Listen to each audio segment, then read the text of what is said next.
We up in this thing. Coffee and Kush TV. Hit that like button when you check in and hit that like button. And subscribe.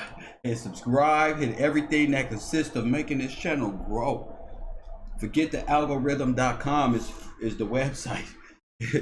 Fuck algorithm.com. Just hit that damn like button and subscribe to the channel. Yes, come on in. Have a seat. You there. Big forehead ass. Sit down right here. Right here, right here. We in a building. What's happening? Where y'all at? 17 people up in here. Where y'all at? You feel me? What's up, Lone Wolf? What's happening? Welcome to Cavro University, the best classroom / quarantine university on earth. EARF. You're gonna learn something today. You're gonna learn something today. See, I know it's a lot of Democrats and Dixiecrats, Northern and Southern Confederates with the lost cause and empty promises that we've been under. This whole Marxist communistic idea, Russian and German and Italian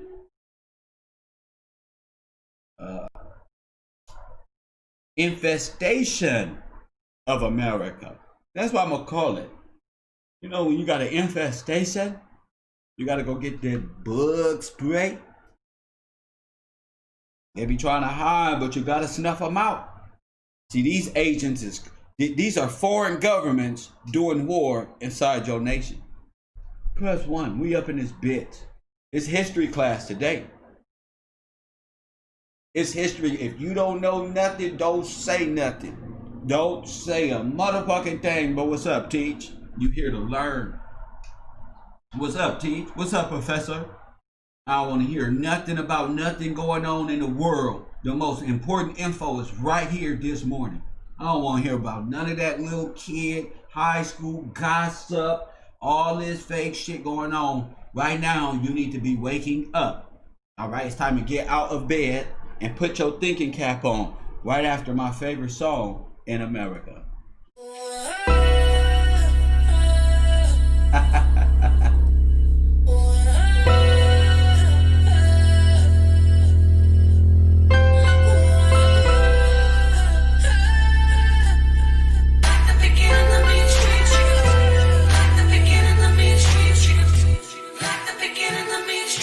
I'm prolific, so gifted.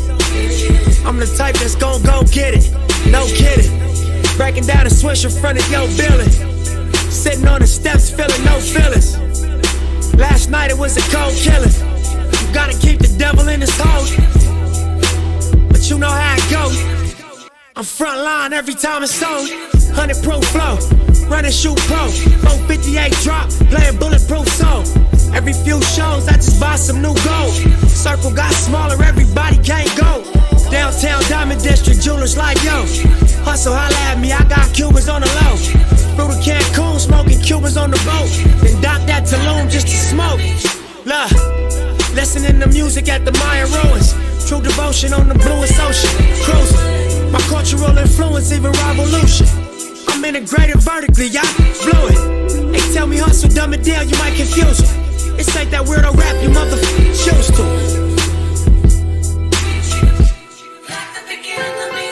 I'm an urban legend, South Central in a certain section. Can't express how I curb detectives. Guesses, evidence of a divine presence. Blessings, held me down at times I seem reckless. Effort, got an L but got an E for effort. Stretched it, dropped him off in the Mojave Desert, then left him. Ain't no answer to these trick questions. Money making nip, straighten out my jewelry on my dresser. Well known, flick up in jail clothes. Snatch a champagne bottle from Rico's till T-shows. Whatever, playing chess, not checkers. 38 special for you clever. See bro, you ain't living down by the street code. Been through all these motions up and down like a seesaw. I can never view you as my equal. Fuck, I wanna hear your CD phone.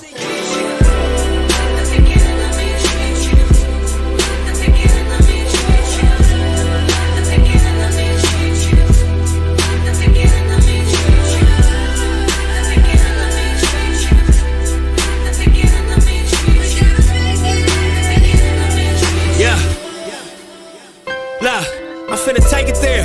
This time around, I'ma make it clear. Spoke some things into the universe and they appear. I say it's worth it, I won't say it's fair. Find your purpose or you wasting air. Though y'all scared, eyes open, I can see it clear. They don't make them bar none, they don't make them real. They don't make it where I'm from, they don't take it here. They ain't seeing due time, I be making meals. Bossed up in this game, I've been making deals. Get your lawyer on the phone, we can make it real. I got checks and balance, I flex dramatic. Other 50 on my neck, just my reckless habit. Ain't no on my rap, disrespect the savage. I make one phone call and the rest get handled. It's just another front step with candles. No message from the set, we accept your challenge.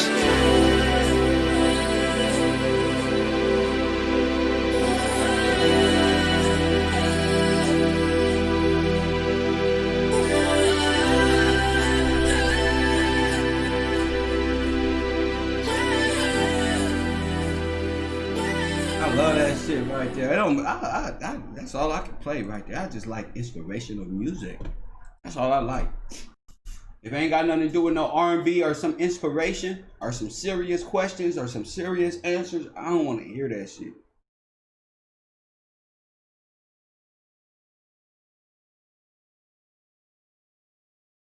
This whole time,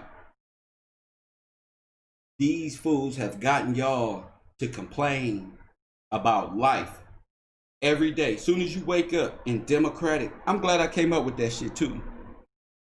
In Democratic areas, it's just about depression and what you don't got and how destroyed your neighborhood is, but never looking at the culprits.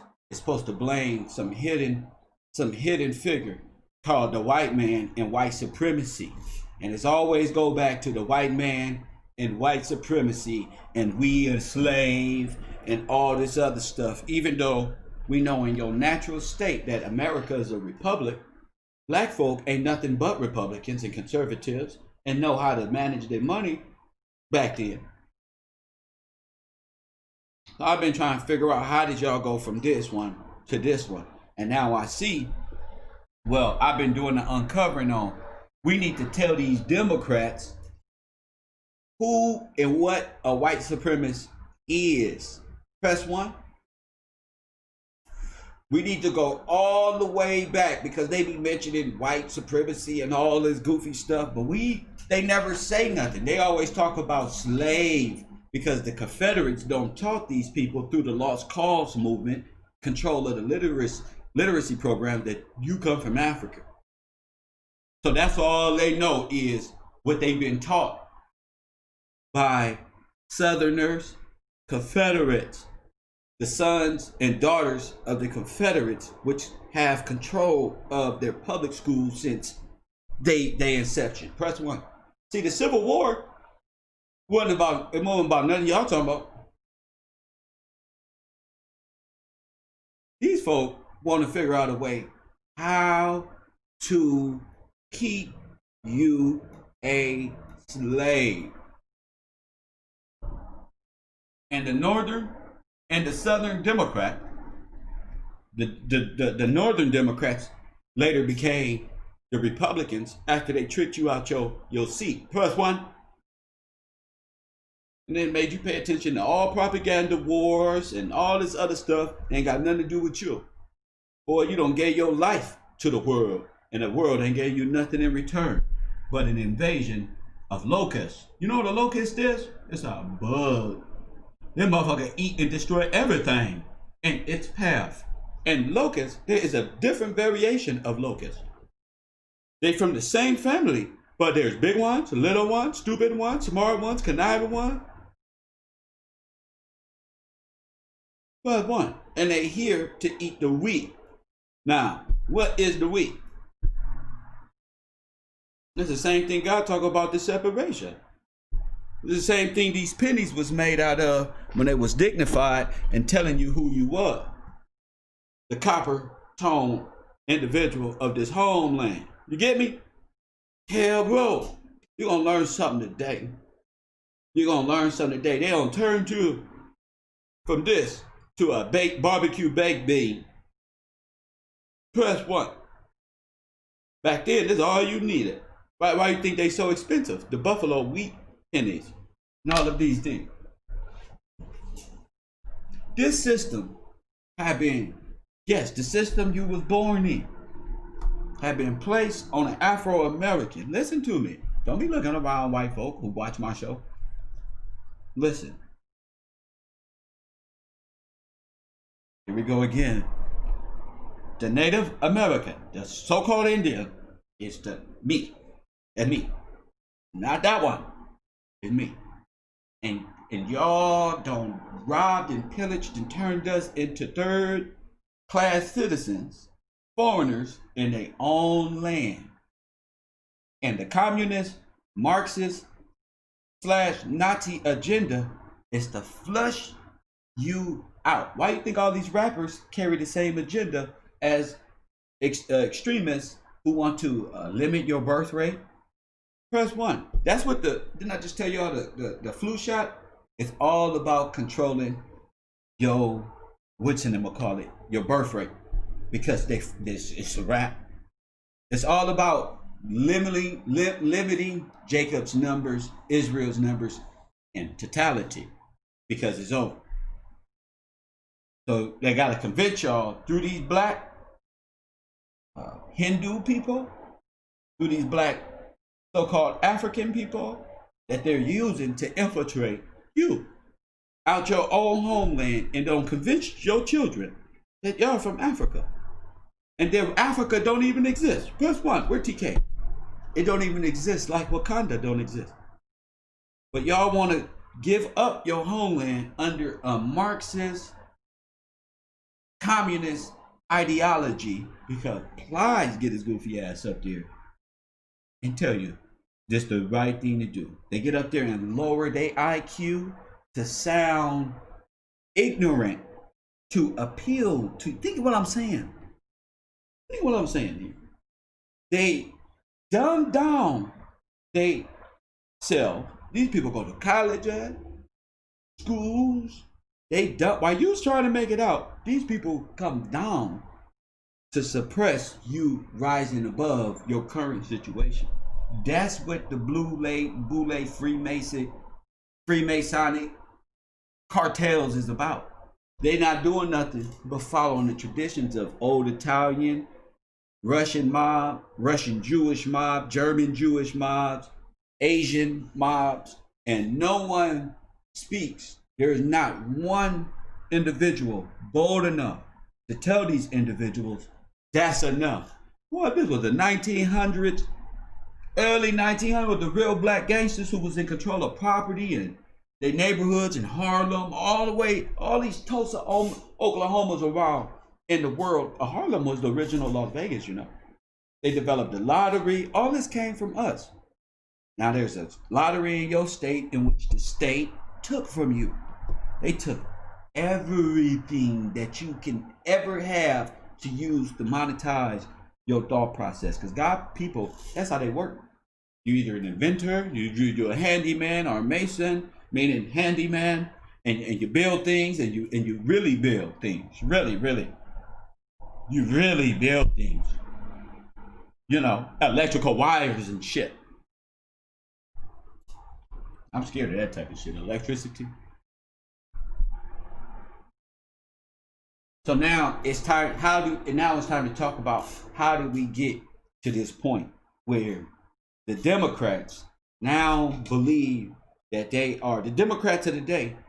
Now believe that they are Democrats, aka Dixiecrats, aka Southern Confederates, and products of what? The lost cause. What is the lost cause? The lost cause is what the fuck you living right now. Right there. The lost cause. You don't know who you is.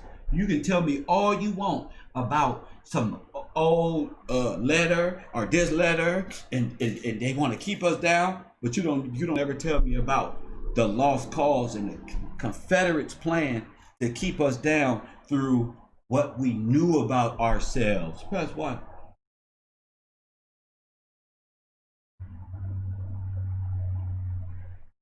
What you knew about yourself. Who you are is important in this nation. is more important than a music video or the next rapper that's gonna die.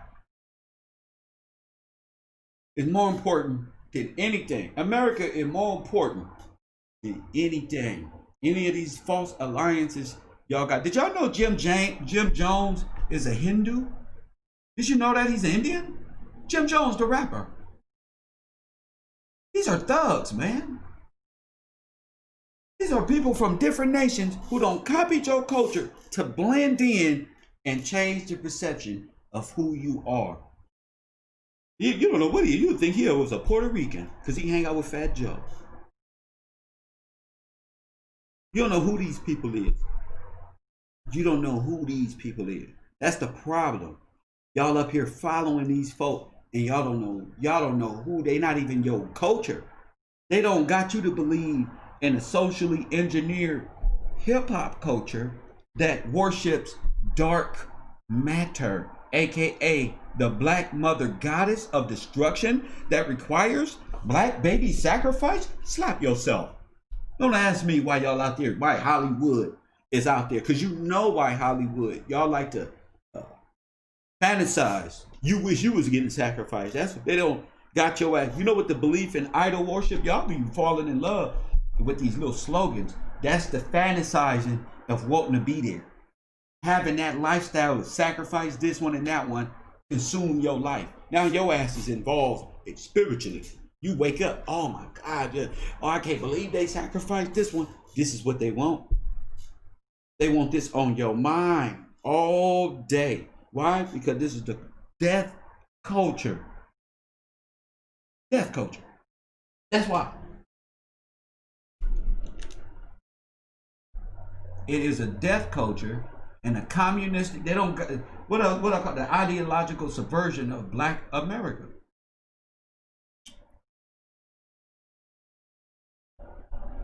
They don't got your religious all up. Y'all believe in what? Dark matter, ether, melanin, Balenciagas. Ooh, that has no standing in law. Plus one.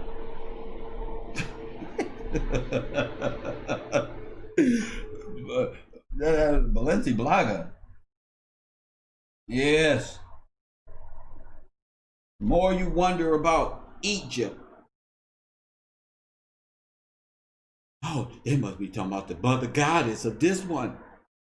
Y'all so wrapped up in this demonology, it's a shame. It is a real shame. But that's okay. That's okay.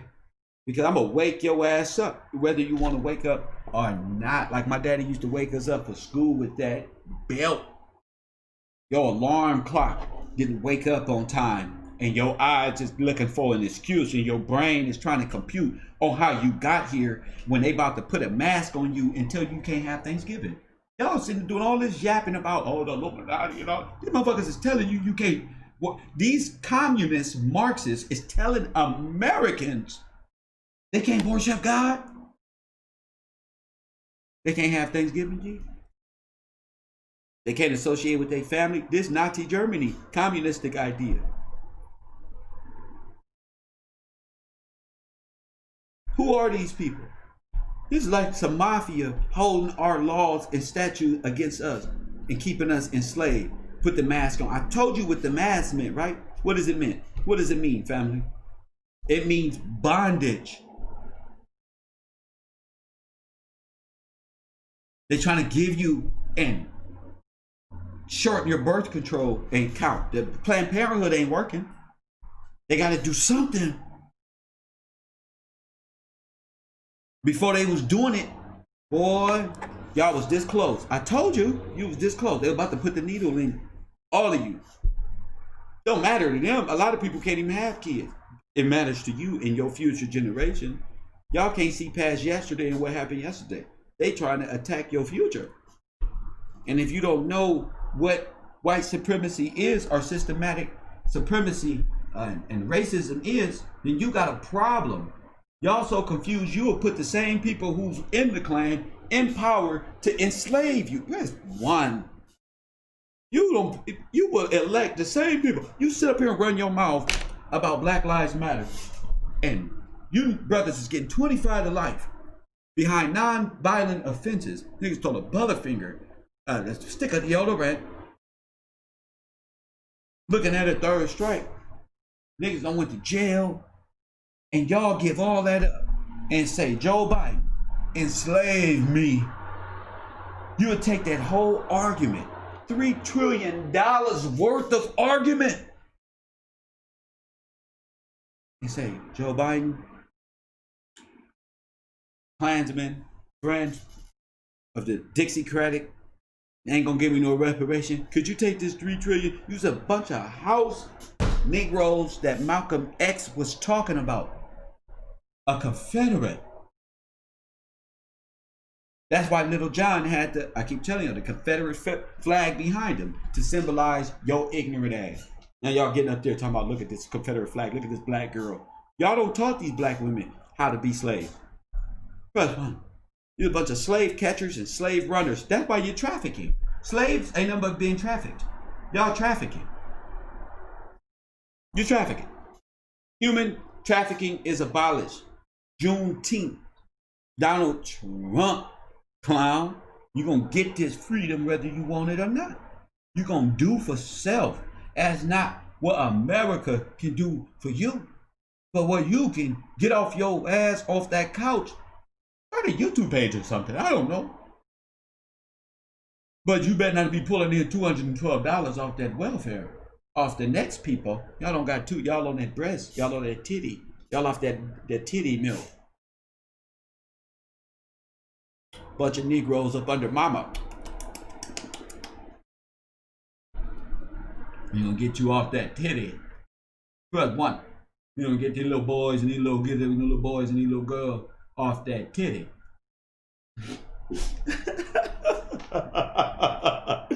Yeah, bro. Yeah, bro. This shit don't stop, bro. Girl, get these brothers off the titty, G. Not you men, y'all can stay on. We gonna get the boys off the shit, man. Y'all can't, look, what y'all seeing, look, Plies is the perfect example of the mindset in which they want you to be. Always laughing, always joking, thinking the most silliest things is the funniest shit ever. They think them ignorant. No, what's funny is comedy. Okay, all pretending to be ignorant. That's what they used to do in the early 1900s, which was a grandma ago, 2 grandmas ago. When them dudes, when y'all see them old films and they be doing all this and they be clowning, then was black people even putting black face on black people was putting, that's house nigga, that's what they doing.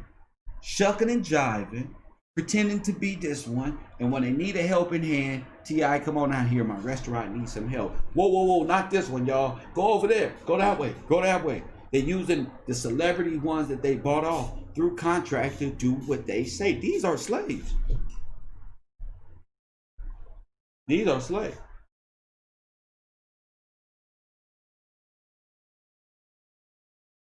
Who else would create a trap museum to keep future generations' minds focused on dope or racists?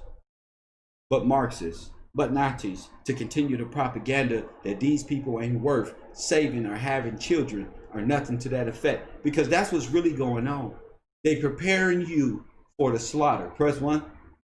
Whenever a government like this, of this Marxist and this communism, they're preparing for the slaughter. That's why they fattening your ass up. Like that's why you're on the titty. They fattening you up.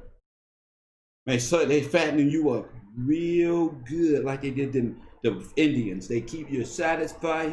Take this one on the house. Who I learned in jail, ain't shit on the house. Don't take nothing. Don't take a piece of candy. Don't take nothing.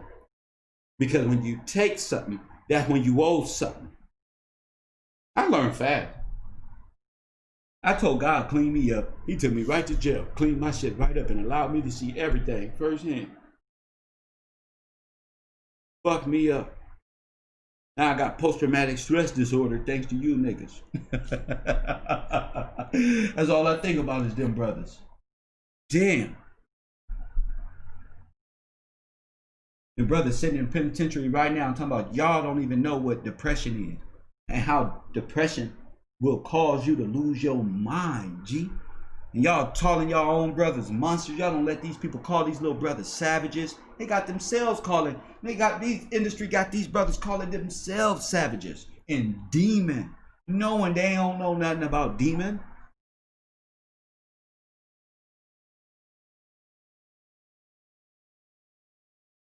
A whole generation.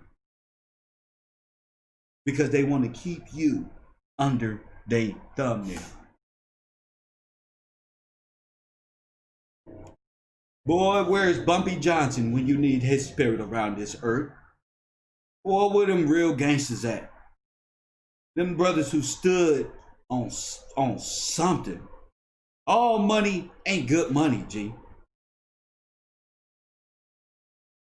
Pac-Man from Neighborhood 60 say on his tweet this morning, he said, all money is good for the business, but not good for the brand. I looked at it, wow. There's some fucking integrity. Somewhere in the world, there's some fucking integrity. Jesus Christ.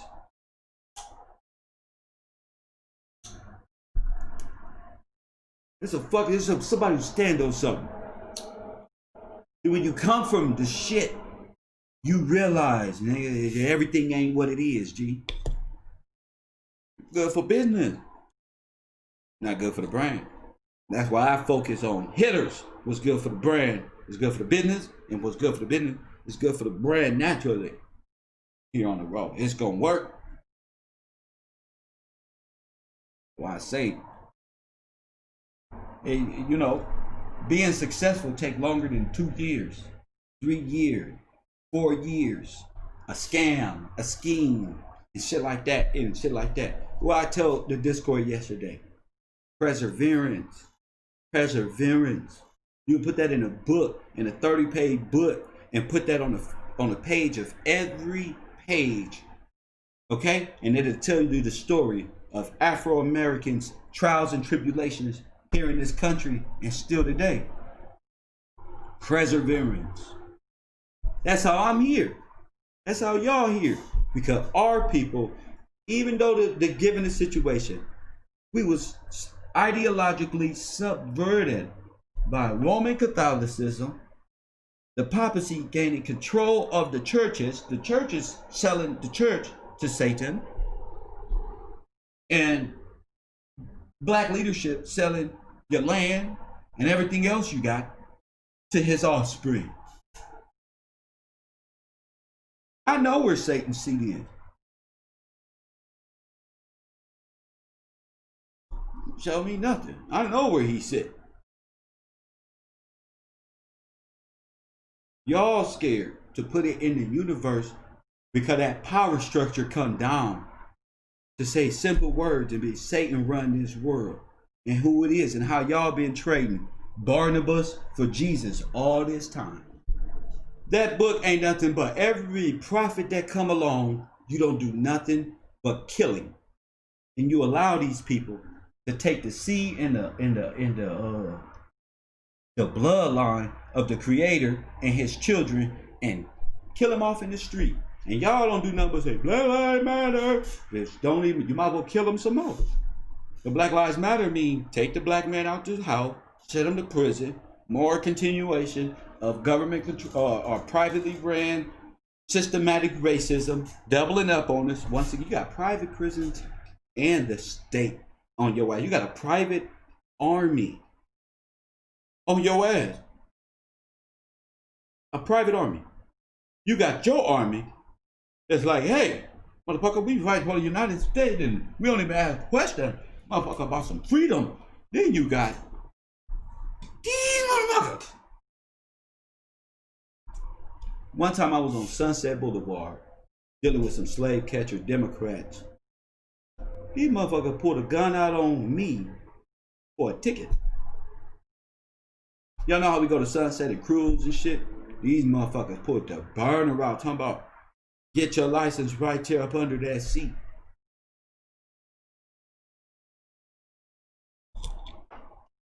Yeah, I thought I was in 17, 19. I thought I was in 1842. Huh? This nigga got a gun. I'm gonna reach up under that shit right there and get that wallet. Uh-uh. Uh-uh. That motherfucker looking for an excuse.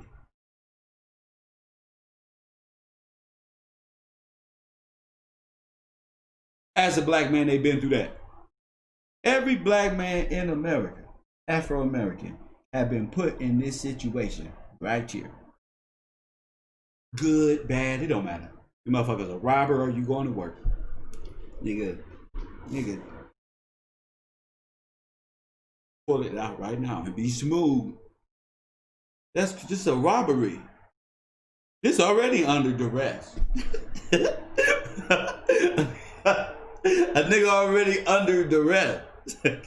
What the fuck? They get that motherfucking ID out real smooth there, partner. I see your rap video.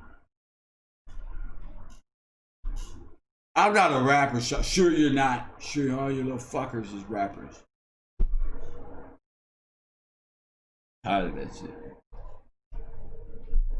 I'm sure that we all have somebody who died of this shit, either in police perception of this bullshit or of gang violence. Press 1. Anybody here? Little cousin get killed? Little brother? Uncle? Anybody, girl? Why? Why are all y'all suffering the same pattern of systematic depression? Why?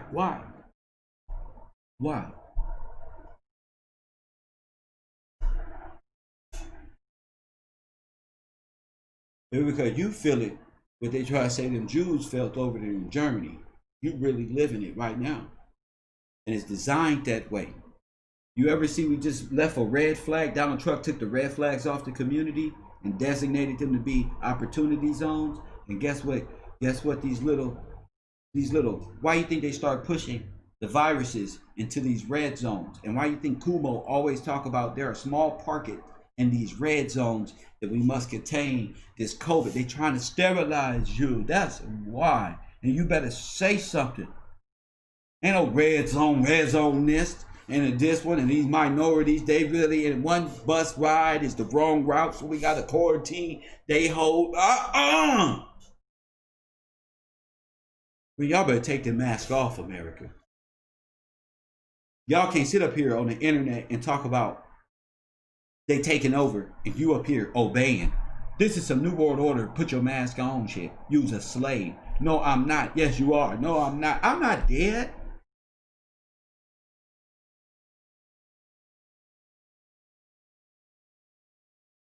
You ain't worried about on the damn COVID-19. You better worry about your nationality. You know how many plagues don't came? If you ain't in your scripture, you wouldn't know what this plague is. Ain't got nothing to do with me. Breathe it. And breathe it out. Same shit your people been doing for hundreds of thousands of years. What the fuck is this one? Hey, now, I thought you was melanated.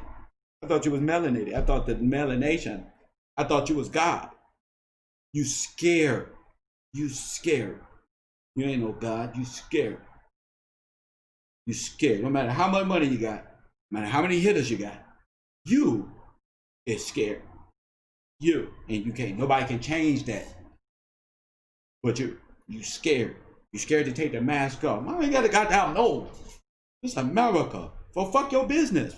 They can go shopping at the whatchamacallit for 6 months. You're not prepared to do nothing. So don't pretend. And only black folk who they want to get out there and burglarize something right now. These little white folk with this Antifa, these little homosexual LGBTYP communities and different factions of them, all up and holding up black lives. Why don't your life matter? Why don't you put up Asian lives matter and white folk lives matter? Go hold them up, hold my sign up. I'm acting like y'all with us and don't want to get to rectifying this situation as a whole. So that's why I talk about the ideological subversion of Afro-Americans, and which y'all call Black Americans. by foreign entities who are incorporating themselves here and travel about, through the corporation in which the Pope already told them what? Step down and give them people what? I've been telling y'all this. What? Let them go. This is your vicar of Christ of Roman Catholicism saying, let them go. This is your religion. Let them go, G. Because y'all so fascinated with this last bit of illusion called entertainment. You so fascinated with this shit. The reality of it is, this controls your vote. Puff Daddy. These are the people y'all look for father figures for because you ain't got no daddy in your life. Press 1. Be trying to get a good man dressed that look like your favorite celebrity. Be trying to dress your kids like your favorite rap artist. For Christmas, for Halloween, they're going to dress them up as little baby. Whoever hot. Oh, what is you for Halloween, little man? All black women going to dress them up as little rappers and little thugs and punks. Press 1. And you fake fathers ain't going to do nothing but let them do it. I don't want my kids knowing nothing about it. Nothing, bro. Go do something else. I don't give a damn what you do. No. Go think about something else. Why you take a picture with rubber band like this one, Dad? That's right there. That's fake. That's when I was fake in the world. That's not even real. It looked real, but it's not. A lot of things is deceitful. You go to jail like this one. You don't want to end up there. No. You better go play a video game or something. You want to rob something, you better get your little ass on that Grand Theft Auto. You better go ride a tricycle or something. You better go do some black flips. Better go tumble up down them stairs upside down. Better go outside, jump that gate, fall down out that tree. Better go get hit by a car. But better go do something else. But you're not doing that one. You remember, you're not doing that one because that democratic lifestyle is not what you want to live no more. I know y'all tired of that shit. Welfare every day, bad energy. I can hold a fucking political campaign right now. I'll walk around a neighborhood, black Democrat neighborhood, and I look at it. You don't need drinks and drugs in your community. The national law is 9 a.m. Alcohol beverages should be getting sold. Alcohol should not be sold at the liquor store next to the school where all the drunks hang out. That should be illegal and a crime. Send the police over there, rough them up.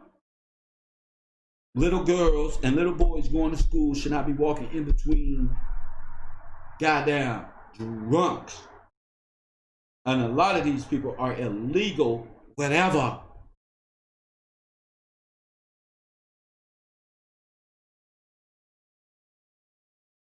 So you want to know how to fix these things?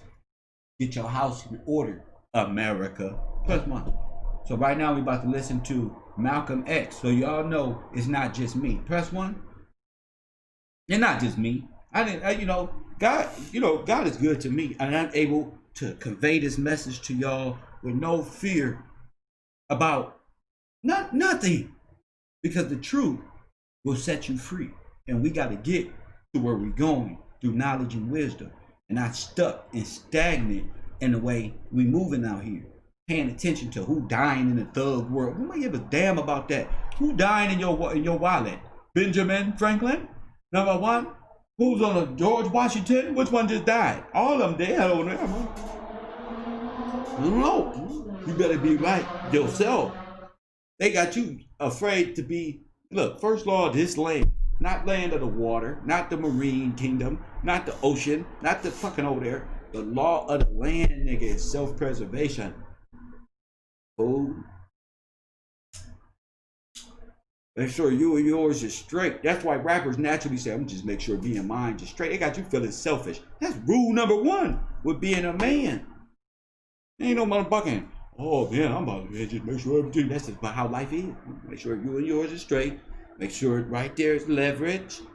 Right there. And then time to be a man. Go do some manly shit. Whether you knock down buildings for a living, motherfucker clean toilet bowls, go be some man, go stink when you come back.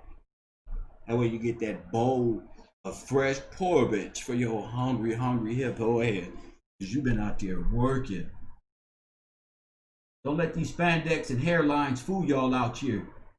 Knock y'all off y'all blessing. You feel me? Everybody ain't up to good. Everybody ain't good. You living in a goddamn dream world. Listen to my teacher upon this earth, Malcolm X. You feel me? Shout out to Malcolm X. 22 million black victims of Americanism are waking up, and they're gaining a new political consciousness. That's right. Becoming politically mature.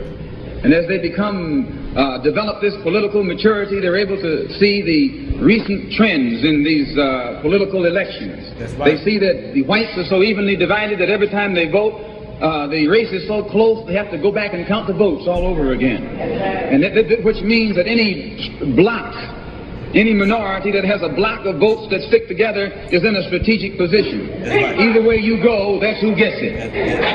You're in a position to determine who'll go to the White House and who'll stay in the doghouse. That's right.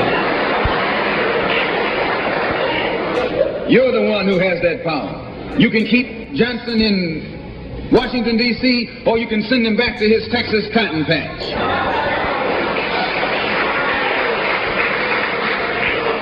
You're the one who sent Kennedy to Washington. That's right. You're the one who put the present Democratic administration in Washington, D.C. That's right. The whites were evenly divided. That's It right. was the And don't let them fool you. You put Trump in right now. That's why they cheating. Because they ain't never seen a black vote shift the way they shifted for Trump. Trust me when I tell you.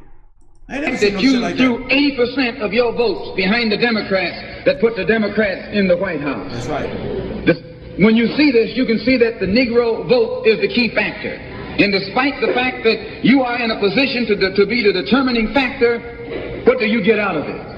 The Democrats have been in Washington, D.C. only because of the Negro vote. That's right. They've been down there 4 years. Hold up. And all other legislation they wanted to bring up, they brought it up and gotten it out of the way, and now they bring up you. And now they bring up you. You put them first, and they put you last. Because you're a chump. Because you're a chump. That's why. You're a fucking chump. That's why. A political chump.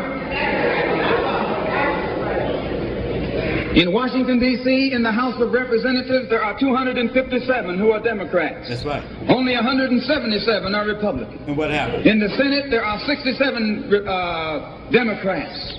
Only 33 are Republicans. The party that you bash controls 2/3 of the House of Representatives and the Senate, and still they can't keep their promise to you. Because you're a chump. Because you're a chump. Yeah. Anytime you throw your weight behind a political party that controls 2/3 of the government, and that party can't keep the promise that it made to you during election time, and you're dumb enough to walk around continuing to identify yourself with that party, you're not only a chump, but you're a traitor to your race. That's right. You're a traitor to your race. Puh. On T.I. Puh. On Trader True. Puh, puh, on Killer Mike. Puh, puh. Suck on that one. Suck on. You'll never get one like that one. Talk about us conservatives this way. You's a political chump and you scared of your master. That's why. You scared of your boss. First one, they all scared of their boss. And I'm going to show you who their boss is. First one, their boss is the Confederacy. Because the Democrats are nothing but the Confederates. I don't know why when y'all see the Republicans, y'all see Confederates, even though they used to be Northern Democrats. We got everybody by the balls. We got everybody by the balls. Even though they used to be Northern, why y'all think the Republicans? They trying to, man, Trump, they lying, bro. They really racist too. Flies over there saying, I'd rather have the overt racist president than a covert Donald Trump, right? These people have lost they divided as range. Why? Because of lost cause propaganda. They don't know what elections are. They don't know how to vote. They don't know how to read. They don't want to know how to read. They just want to skip through everything to voting time. Just skip through everything to the most important thing that DJ Quick or Big Boy in the radio or Tupac or fucking Snoop Dogg told them to do. They gonna just do it. They got them all. Democrats is all money in right now. They got all the rappers pushing. Oh, come on, y'all. Nobody want to be political. All right, then somebody got to die. I mean, I ain't getting into these politics. You about to get into politics. We need y'all. If Trump win, bro, everything is going down. They got to be against their own people at this point in time. You hear what I'm saying? This is a point in time which is great. You get to see the whole curtain come up, the whole thing. From blacks to whites, a whole underworld is seen. You know all this shit they talking about, oh, the 3D, and there's all this, and the dimension, and this one and that one. It's just about you being, the veil being lifted over your eye. You ain't winning no another dimension. This shit been right here in front of your face this whole time, and you waking up from propaganda, television, radio, and informative, what you call these people, disinformationists. On the YouTube and the radio all these years, and you waking up. That's all it is. You just waking up and realizing, wait a minute, we really gotta, the popular vote don't. No, that's more like social media. Yeah, that's more like social media. You gotta wait till the electoral votes and all of this stuff. Don't be a child. Don't let people treat you like children to where they keep your intelligence so low they have the legal grounds to be over you in law. Press one. Ours. You got to stand upright. You taught law to the world. What do you think Moses was doing? Teaching law to the world. They got y'all believing in fantasy. You teaching law in order. You teaching people to stand upright by your lifestyle. I told you, God told the people, you set the standard. You set the trends. You change and you just don't even know it. Why? Because you got a thirst for entertainment. And as long as they keep you over there looking at the mirage, the miracle ball, the illusion, you're not paying attention to 3.9 million blacks in prison behind Biden's and Clinton drug laws that they was pumping dope in this country to black men and then charge you the harshest crime. Joe Biden ran on, yeah, we gotta lower the crime for pure drugs. Not crack. So all your aunties are still flushed. He wanted for the pure. Now, what y'all been telling us black men? They always want to make it pure drug, cocaine, the worst. And you just voted for it. Y'all are ridiculous. And don't come over here looking for me. I'm here to wake you up out of this Confederate sleep your ass is in. Coffee and Cut TV. You in the Confederate slump. You feel me? So what is the Confederates? What is the Confederacy? What is uprising? What is that? I mean, what is a ideological subversion? What are these terms that we speak about on this channel? Well, we're going to learn today a little bit about both. So as we grow in knowledge, you can be here and be like, oh, I understand that now. Don't just be, I don't want to know about your little rap career or none of that during my show. Not this one. You better go over to the Coffee and Kush TV Entertainment. That's where you better go. Right here is all of this university. That's where you better go. It's the university.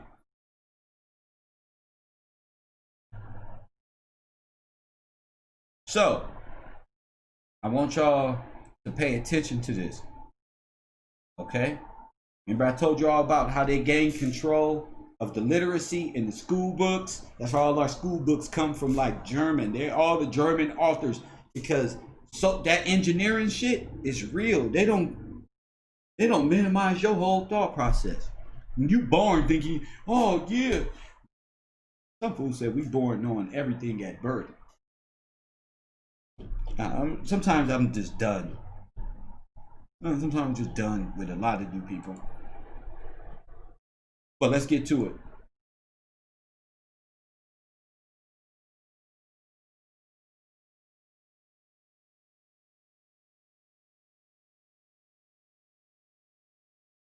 Now, I'm a shorten this up here. And I want y'all to pay attention to this video. It goes right in hand in what I'm saying here. And this is the reality in our lives. This is what's really going on. And you're not going to hear this from none of these YouTubers because they really don't know nothing. They press one, they really don't know nothing. So they making up dumbass knowledge and dumbass history that they don't know. They'd rather take you to Egypt 47 billion years ago and know nothing about no laws, nothing that's going on, need the help of international people on their YouTube page. We're gonna tell them some fuckery, not the truth.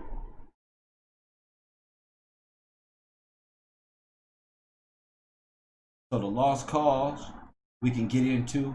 I'm gonna be playing a lot of these on my Discord because a lot of it is just gonna be stuff that we go over during class and realize that history is not what it said. I told y'all why, because of the timelines. It's all messed up. They got everything bunched together, but in your brain it's so far back you think this shit, you don't know when was the pyramids or nothing. The whole time frame is off. And when you hold these people accountable for the time, they got to tell you the truth. Time is the ultimate truth teller. First one. Time.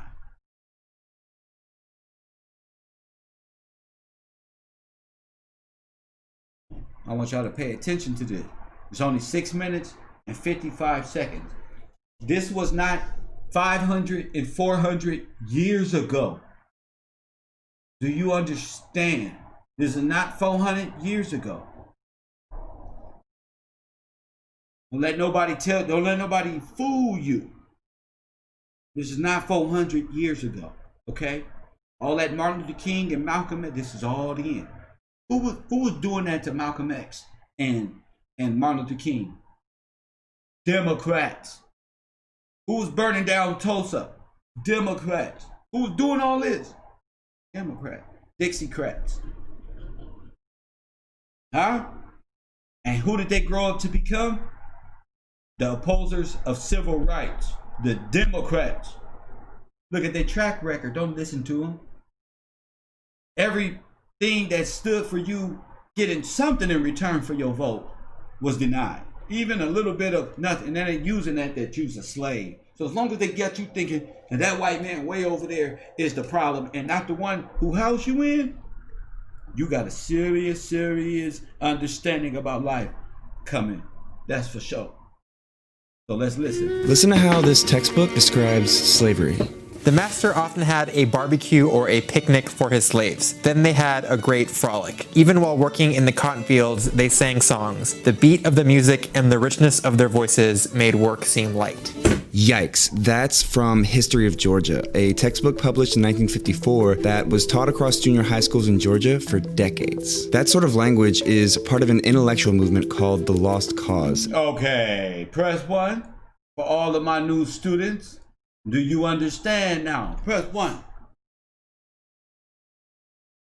I'm telling you what the lost cause is. I'm not talking about that little slogan your little family members made up. I'm talking about that one. I'm talking about the real one. This is where you at. They biologically engineered you for this moment in life. A distorted version of American Civil War history that's been prevalent in the South for a long time. It took shape soon after the defeat of the Confederate States in the war, when Southern historians like Edward Pollard and former Confederate General Jubal Early started preserving the South's perspective through their writings. They framed the Confederate cause as a heroic defense of the Southern way of life against the overwhelming forces in the North. That narrative has a few basic tenets: the glorification of Confederate soldiers who died for a cause they believed in, the belief that slavery was a benevolent institution, and maybe most importantly, that slavery was not the root cause of the war. The Lost Cause is one of the most notoriously effective efforts to rewrite history, and it was done by the losing side. So how did it become so deeply rooted in Southern memory? All right. How did it get so rooted? How did it end up with David Banner and them? Wasn't David Banner pushing that? Talking about that starts. Wait a minute, David Banner. Wait a minute. Y'all was just. Wait a minute. I do not believe the internet is undefeated. Y'all not about to run from this. No. Y'all been ran by the Klan. Somebody get me pictures of these people with Klan and Confederate outfits on. Go get me a Little John and the East Side Boys with a full jacket of racist rhetoric.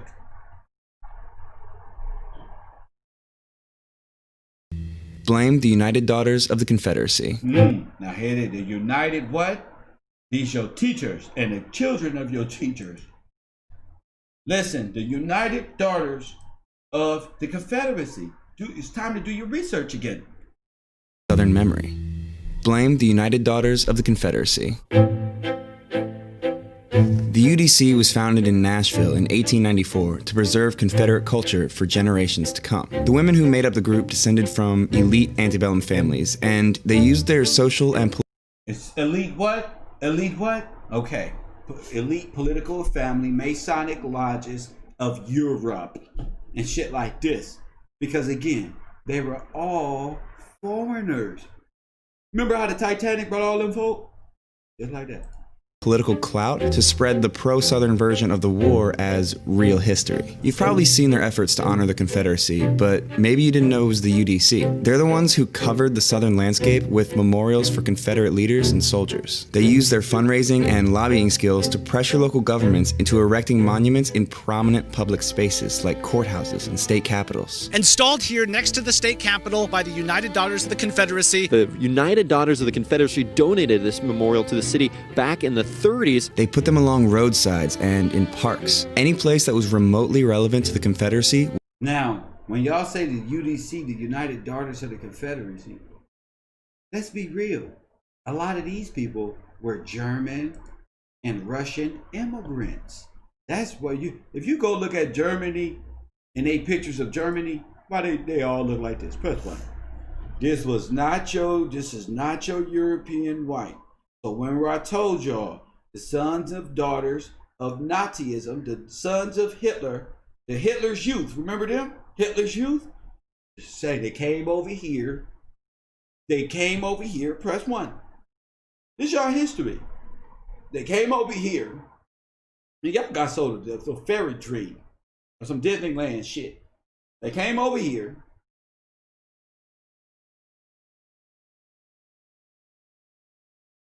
And these are the leaders in propaganda.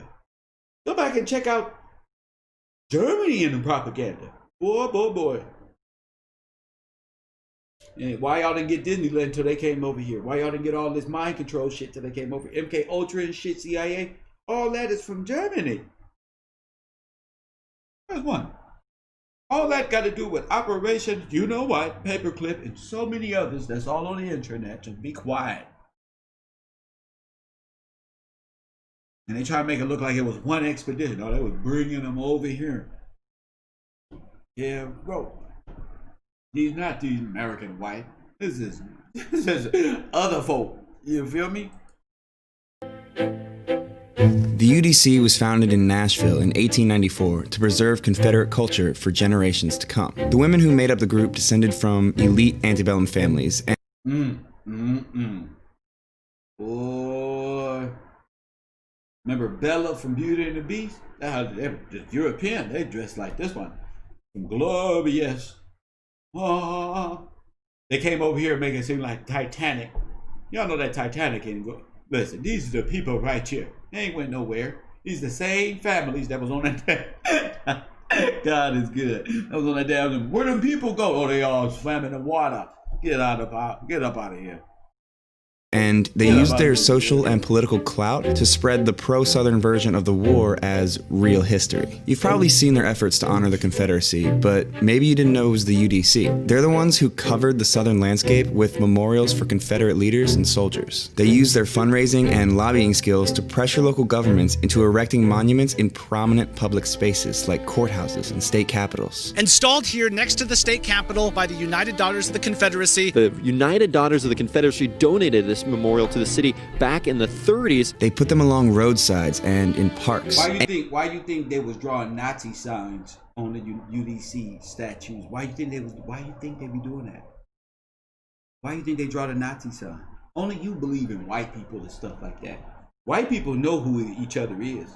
While you talking about some damn white people, you better start knowing people by their nation. See, I got Russian friends, I got Armenian friends, I got Persian friends, I got Latino friends, I got Mexican friends, I got South African friends, I got Nigerian friends. You know, you gotta know where they from at least to call them your friend.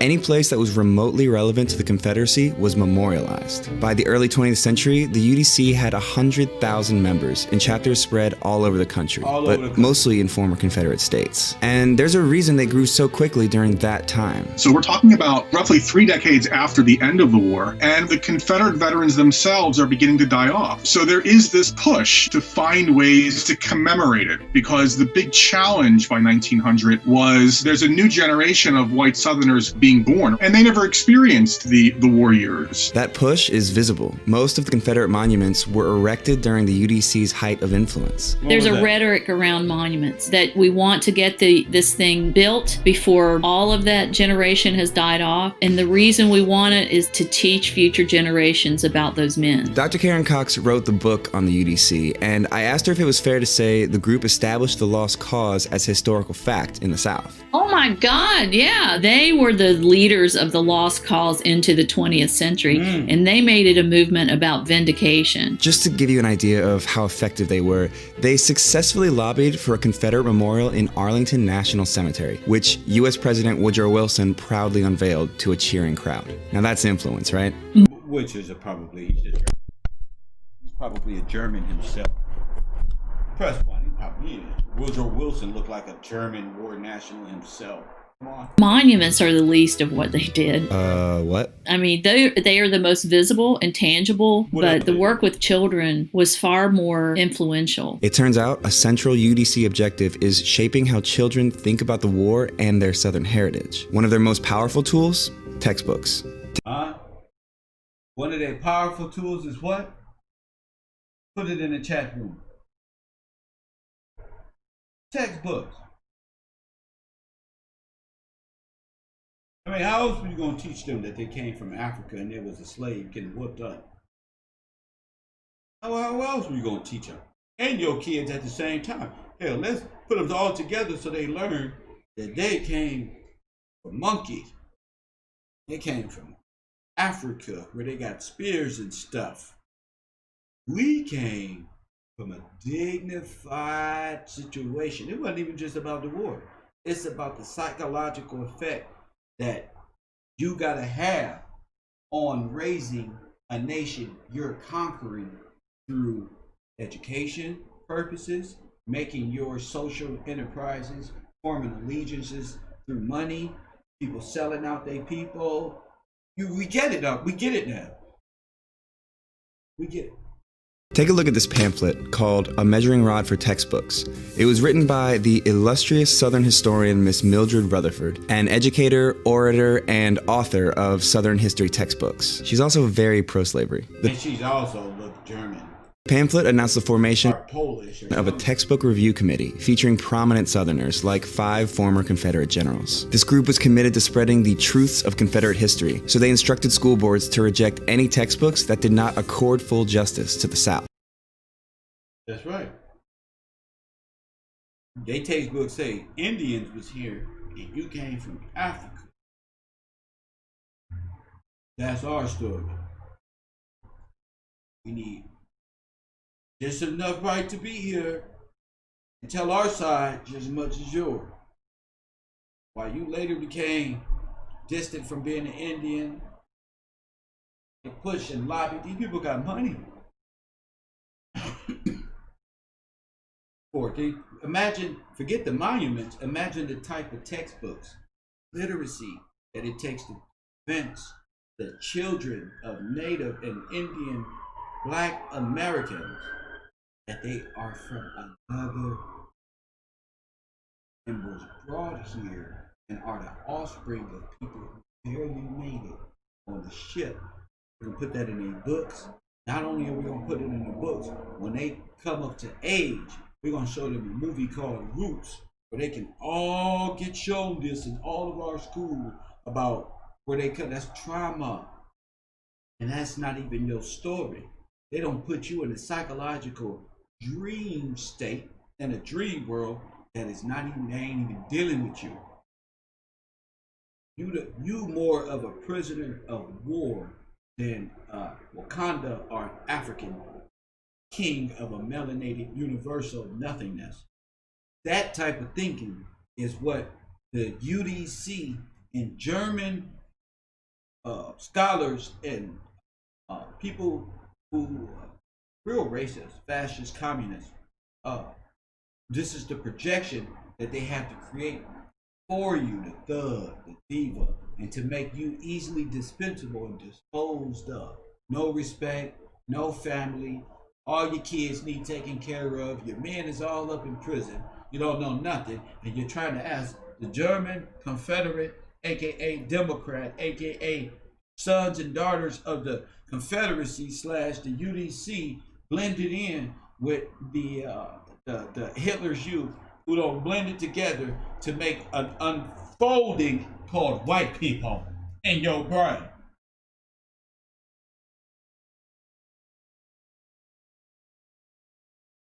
And it doesn't even exist. Coffee and cookies, TV. That's the danger of this. This is where you are mentally. Now, where you go from here and ease your brain back into conforming into whatever. Just remember, you choosing to have your brain occupied with an illusion and making that real, rather than the future of your nationality, your nation, and your personal responsibility to making America great again. Courtesy of the Pope.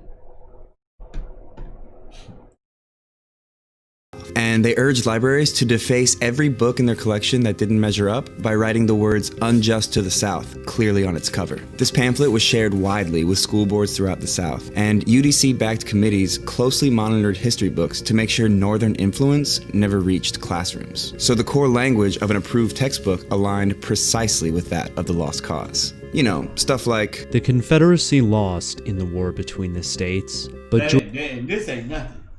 The fact that they can convince you that you came from Africa and base your whole existence off after they conquered the nations is amazing to me. It is amazing. It's amazing that I would even know all that. But what I'm saying, it's amazing to see so many Afro-American, aka the native people who were here already in business, already in capital, already with roads and all of these things, who established a treaty with these people through religious means, of course. A lot of these people said they were fleeing the British Empire, the French, and they were free. Turns out they were nothing but, like on Avatar, little informants. The church was monetizing and was the bank for these colonies, and the colonies is their story. What you know as American history with the 13 colonies and all this, that's their story. That's UDC, that's their story. When you find out that there was no Paul Revere, that was a black man talking about the British is coming, you're gonna wake up. When you find out there were black people escaping America with George Washington, it was all type of, these pictures are not what you think they is. They have pictures, they're not even showing the black people on these boats. They're gonna put George Washington right there like this one. We got a whole war going on, and they're gonna find a place to put this Quaker. This European. This is just amazing. And now I understand why God blessed me with just knowing history. Because we know this history because we are of the Confederate history. Press 1. They can't tell me nothing because I paid attention in school to their weak ass history. So I know, like Donald Trump said, through experience, that I was taught some lost cause shit. I know that because I'm like, whoa, even in California, it didn't go as deep as the South. Like, y'all got it because y'all right. Y'all experienced this like no other, like the double folding. You know, it's hard. Even out here, the wording became Indians and smallpox, and they disappeared. So we was all getting kind of mind fucked. Now us and the boys down there in Louisiana, in Texas, we all know we are these people, but we caught up in the illusion. All these tattoos and markings on. Don't be afraid of these brothers, man. These ain't nothing but war. That war ink. They don't got nothing else to do. This is in our blood. The turned up drill sound, that war shit. Those are what soldiers do. They scared of that shit. And you should be. You should be. You don't want the God of this universe coming to some goddamn drill music, do you?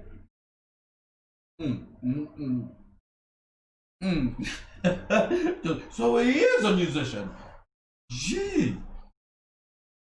But I'm saying though, follow that. I love talking about these things. You feel me? And so they trying to turn it into like a computer base where everybody can do it, but ain't nothing like the original, you know. But going back to the lost cause, it's not a slogan, it's something real that's happened, and you living a storyline based on a Confederate's point of view. Now, ultimately, this literacy became the more prevalent in old history through lobbyists, money being raised for these statutes and books to be implemented, and the flushing out of what was not accepted through the UDC. You know? So people, the lost cause is not just rhetoric, it's a real mind state that have, what's that Jim Crow, or, you know, all of these things. This is what it is. This is the making of systematic, the language, the world of racism.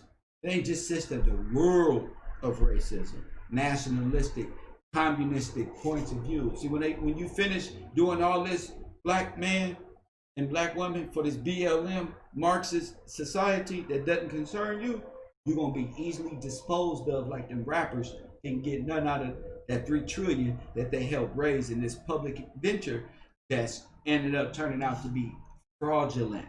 So all money lost, all money in, all money lost. Press 1. All money lost. Y'all thought y'all bought a whole polling system, didn't y'all? That's not how it worked. Y'all not about to win nothing up in here.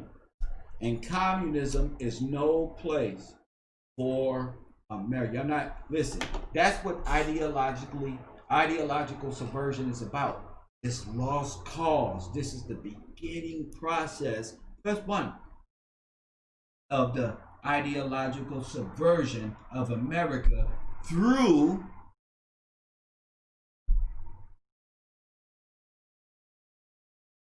nationalistic ideals or racist ideals and things, that the coming together of the Socialist Party, and over there, this is the agreement of the Southern whites here, and the coming together. They prettying this shit up. I'm telling you, as a Negro, that's what this was.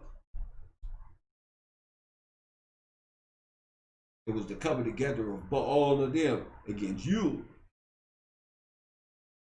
Against you. You're not a thug. You don't have a deaf culture. They taught you that. They turned your music into rock and roll shit. Don't Trippy Red look back. You know, that's not supposed to, that young man not supposed to look like that. You know what I'm saying? They turn God's people into monsters and stuff like that while hiding their monsterism. And they spiritually off balance. They need you to be off balance. Spiritually upside down. Just to be comfortable. Just to hold sin over your head for you can be decompressed and compromised and conflicted, unconfident. As a man, all these things weigh down on people. Turn hip-hop into a death cult. What is hip-hop? Press 1. Who created hip-hop? Press 1. Anybody? Was hip-hop created? Was this world of hip-hop created to be this? A death culture? Somebody tell me. What is this? Who created this for you? You were supposed to take hip-hop and enjoy and be on some harmonious, bringing the world together by the struggle. Who brought this upside down, inverted perception of a beautiful world of music? Who did this one?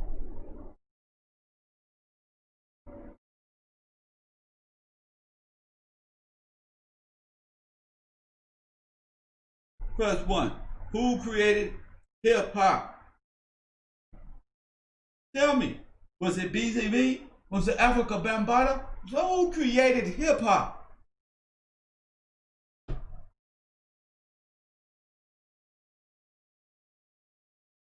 You know, y'all people so lost. Who created it? Puffy did. Who created it in Bronx River? Who created it?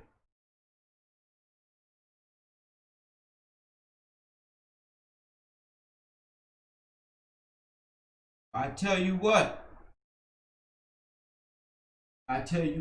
they'll never tell you the truth. They'll never tell you the truth. Well, who created it? Who created hip hop? The Jews. Who created hip hop? Sucker. Jay-Z. He created it. The Mason. Niggas didn't know hip hop until Mason. Who high, who not? You tell me who high, who caught in stores. You tell me who high, who caught the blue drop, who jewels got knocked, who, feel me?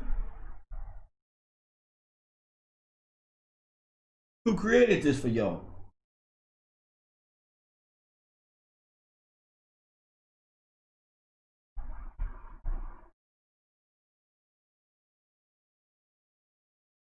Look at all these people. Look at all these people. Press 1, family. Look at all these people who don't go to school, y'all. Maya, look at all these people. Compton Cuz, look at all these people who not in this class. Look at them. Look at this right here. Zionists, the Democrats, Choke 1954, the Jews, Africa Bambaataa, Puffy. Yeah, this is what I love. This is what I love, because y'all don't even know. Y'all don't even know. So, because you don't know, you's a part of the lost cause, because you don't even know what world you really in and who in control of it.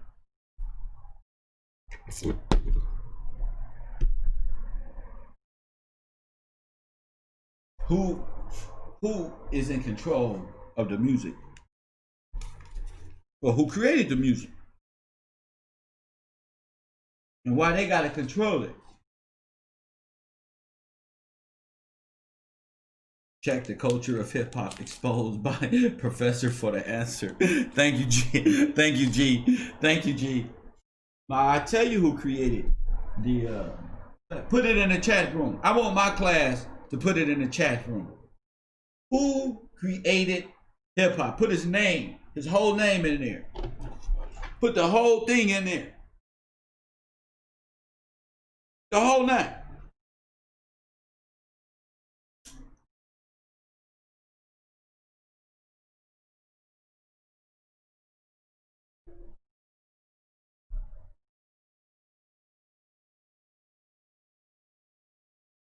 We're gonna get to it. We're gonna get to it.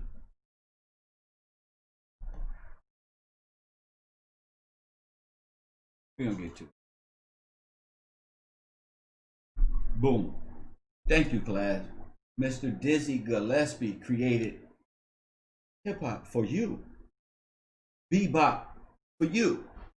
While you want to pop lock and have this shit distorted and do all this other goofy stuff that ain't got nothing to do with the harmonious ways of music. John B. Gillespie, correct? You know him as Dizzy Gillespie. But do they say that in hip hop? No. Why? Because they think they in culture. Because that's their culture.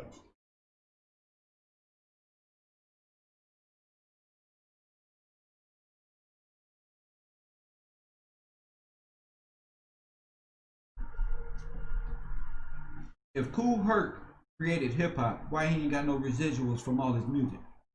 Who created it?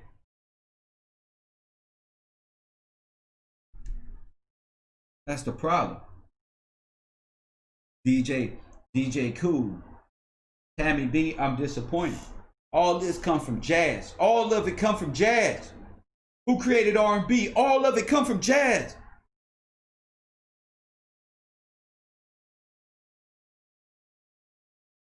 All these songs are sampled with jazz in the backgrounds and shit like that. All of them.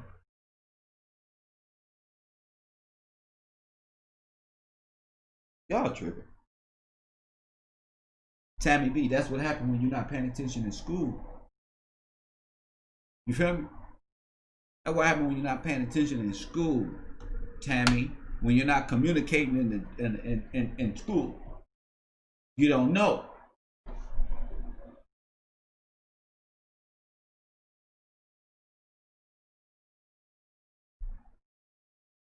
You don't know music. So you just bobbing your head to the beat. And you don't even know what you bobbing your head to. Just bobbing your head, you don't even listen to the word.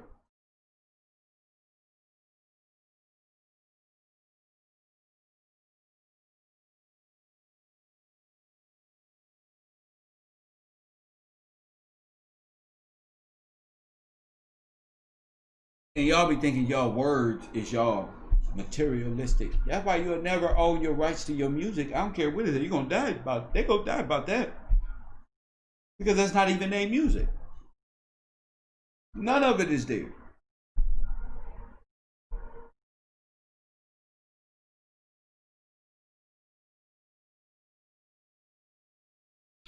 Beloved, stop talking so much. Beloved, stop talking so much. Stop telling me what you think. You see?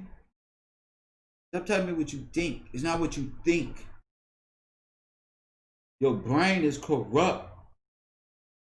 All of it. And the different tempos of it. Shit, you can speak the words right through instrument. That's what The Weeknd does. But you see, that's just how people are thrown off in the misconceptions of music. It's just thrown off. Now, I'm not playing no interviews of that. I'm playing interviews of the South. Staying focused. Playing interviews of this lost cause.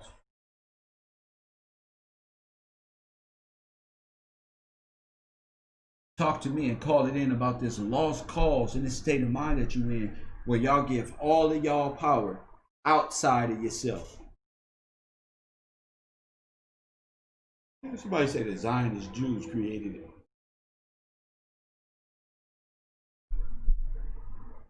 We talking music here. We were, but we gonna get back into that. We gonna get back into that. Right now we talking leftist, Marxist ideals coming here, okay?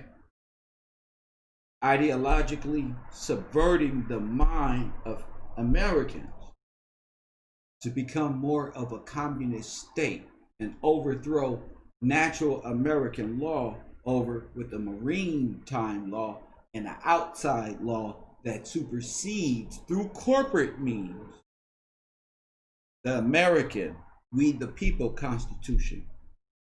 You understand? So it's about setting it right in our minds before you can call yourself conscious and all this other stuff. Give me a history lesson if you're smart. Tell me when it happened.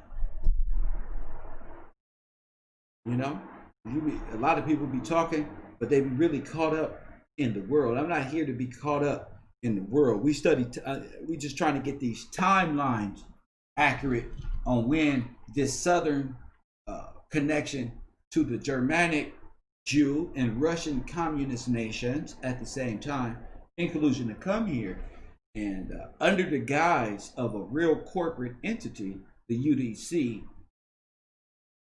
Boom. You see? So all that stuff our people was doing, and Martin Luther King and Malcolm X, all of that was liberalism. All of that stuff was like Dr. Martin Luther King say, man, sold our people into a burning house. Why? Because he what's a burning house? That's what Malcolm X was saying. So he was just verifying what Malcolm X was saying. When it's a fire in the house, how many Negroes be trying to blow? What we gonna do? They was talking shit to each other, but Dr. King agreed with him. I may have sold. Our people just wasn't aware. They was pumped up into these positions through different lodges and oaths to European nations and different kings and that thereof. You understand? So you just can't be looking at skin color to know who your brother is. This is more of a spiritual fight, because there is a spiritual kingdom that's fighting for you, that's real. So don't think of this stuff like, oh shit, and you start wigging out.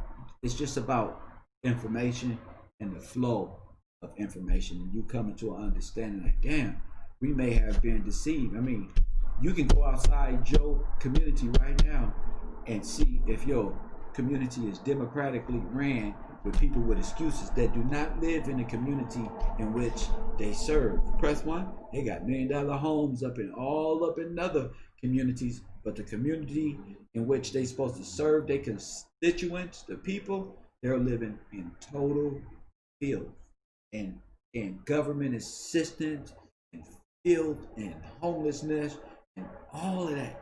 And y'all let these people live up in these places, tell you to put a mask on while they go out to eat with their families and stuff with no mask on. Why? Because they're not Americans. They don't even know what it's like to have an American holiday. Even if it is an illusion holiday. What type of American is you? You talking down on goddamn Thanksgiving. Who does this? What nation is just out there mouth? Oh man, y'all can't. Oh man, it's another COVID. Why? You know it's another COVID? Because they up to no good. They realizing that they caught red-handed, and now what?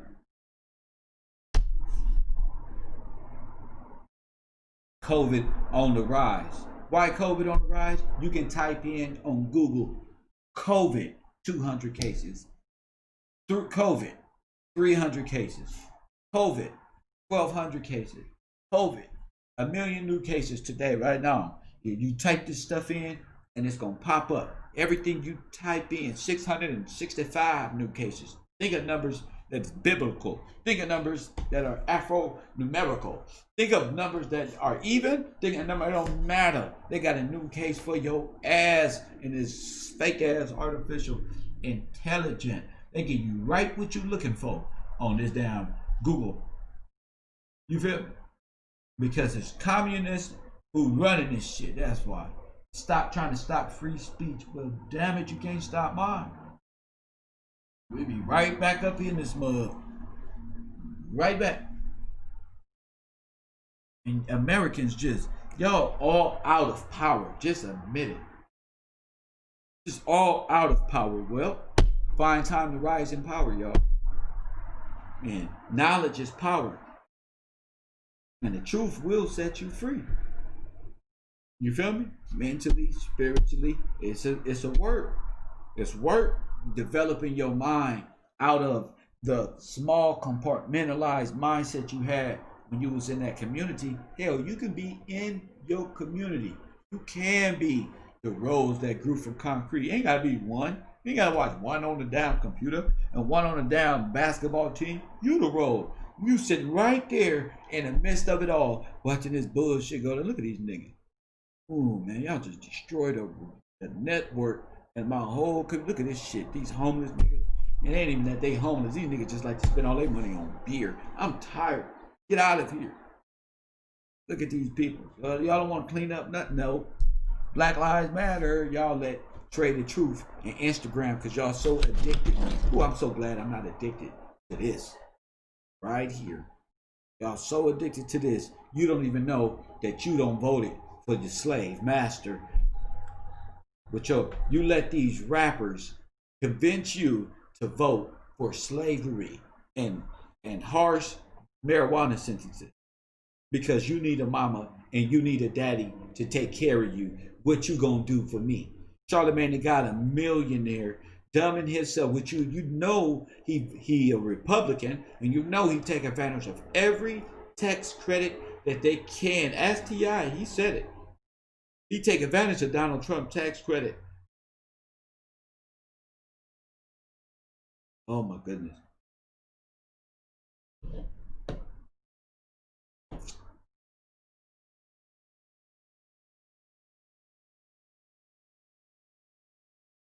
Press 1.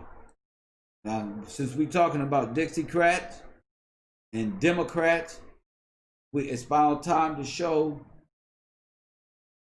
that these people are the Confederates. These are the ones who want to enslave you. Don't ask why they want your number up on the stock market as a straw man. Don't ask why. Because that's the Democratic way. The conservative way is, nigga, if you want to eat, you better go do something with yourself. You want to, bro, I'm not going to sit up here and let you talk like this. No, bro. No, bro. You feel me? I'm not doing that. Now look at this picture, y'all. We got this going on my Discord right now. Look at this. Look at this. See, this is a shame. This is a shame.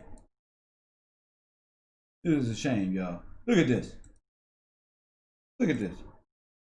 Look at this. Who is this? My Discord is so good. Look at this. Ludicrous. So you telling me that's normal? Press 1. Ludicrous. Look at this. Look at this one.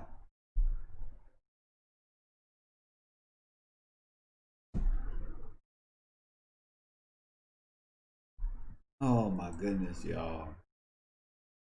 Oh my goodness. So what? So what? That's because you under a lost cause. Press 1. What is this called? A lost cause. They've been programming you for this. Don't be calling nobody else a racist. If Donald Trump come out like this, what would that make him?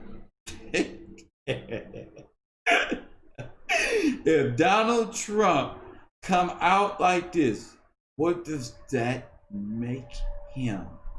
Press 1. Where's Donald Trump at? Donald Trump, call the show.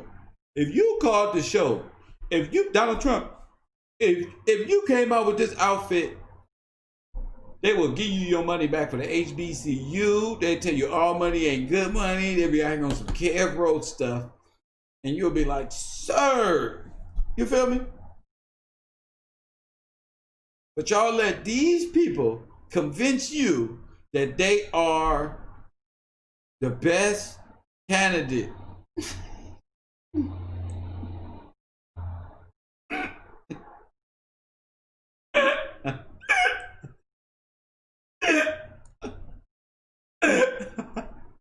This is why I tell Democrats, y'all celebrate for the wrong stuff. I don't know what you voting for. I don't know why y'all laughing I don't know why y'all Democrats be like, oh, we won. To everybody on earth, okay, that got sense, that's in business, is looking like,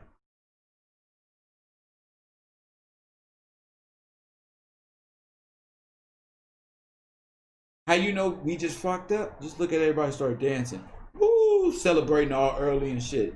That's how you know we about to lose. As soon as they start cheering and putting on them national championship hats, ain't realized the referee back there. Holding, number 54, stupid fuck. Fucked up the whole plan. Repeat, third down. Ball will be placed on the 54-yard line. We play fourth down. Dumb niggas, bro. What is this? Racist, communists, the Lost Cause, the UDC, through the literacy program, teaches us the Honorable Kevin Gillespie, grandson of the first, the land, and the everything, has before you Exhibit A. Black Democrats going on the stand today. Judge gives, what in the world?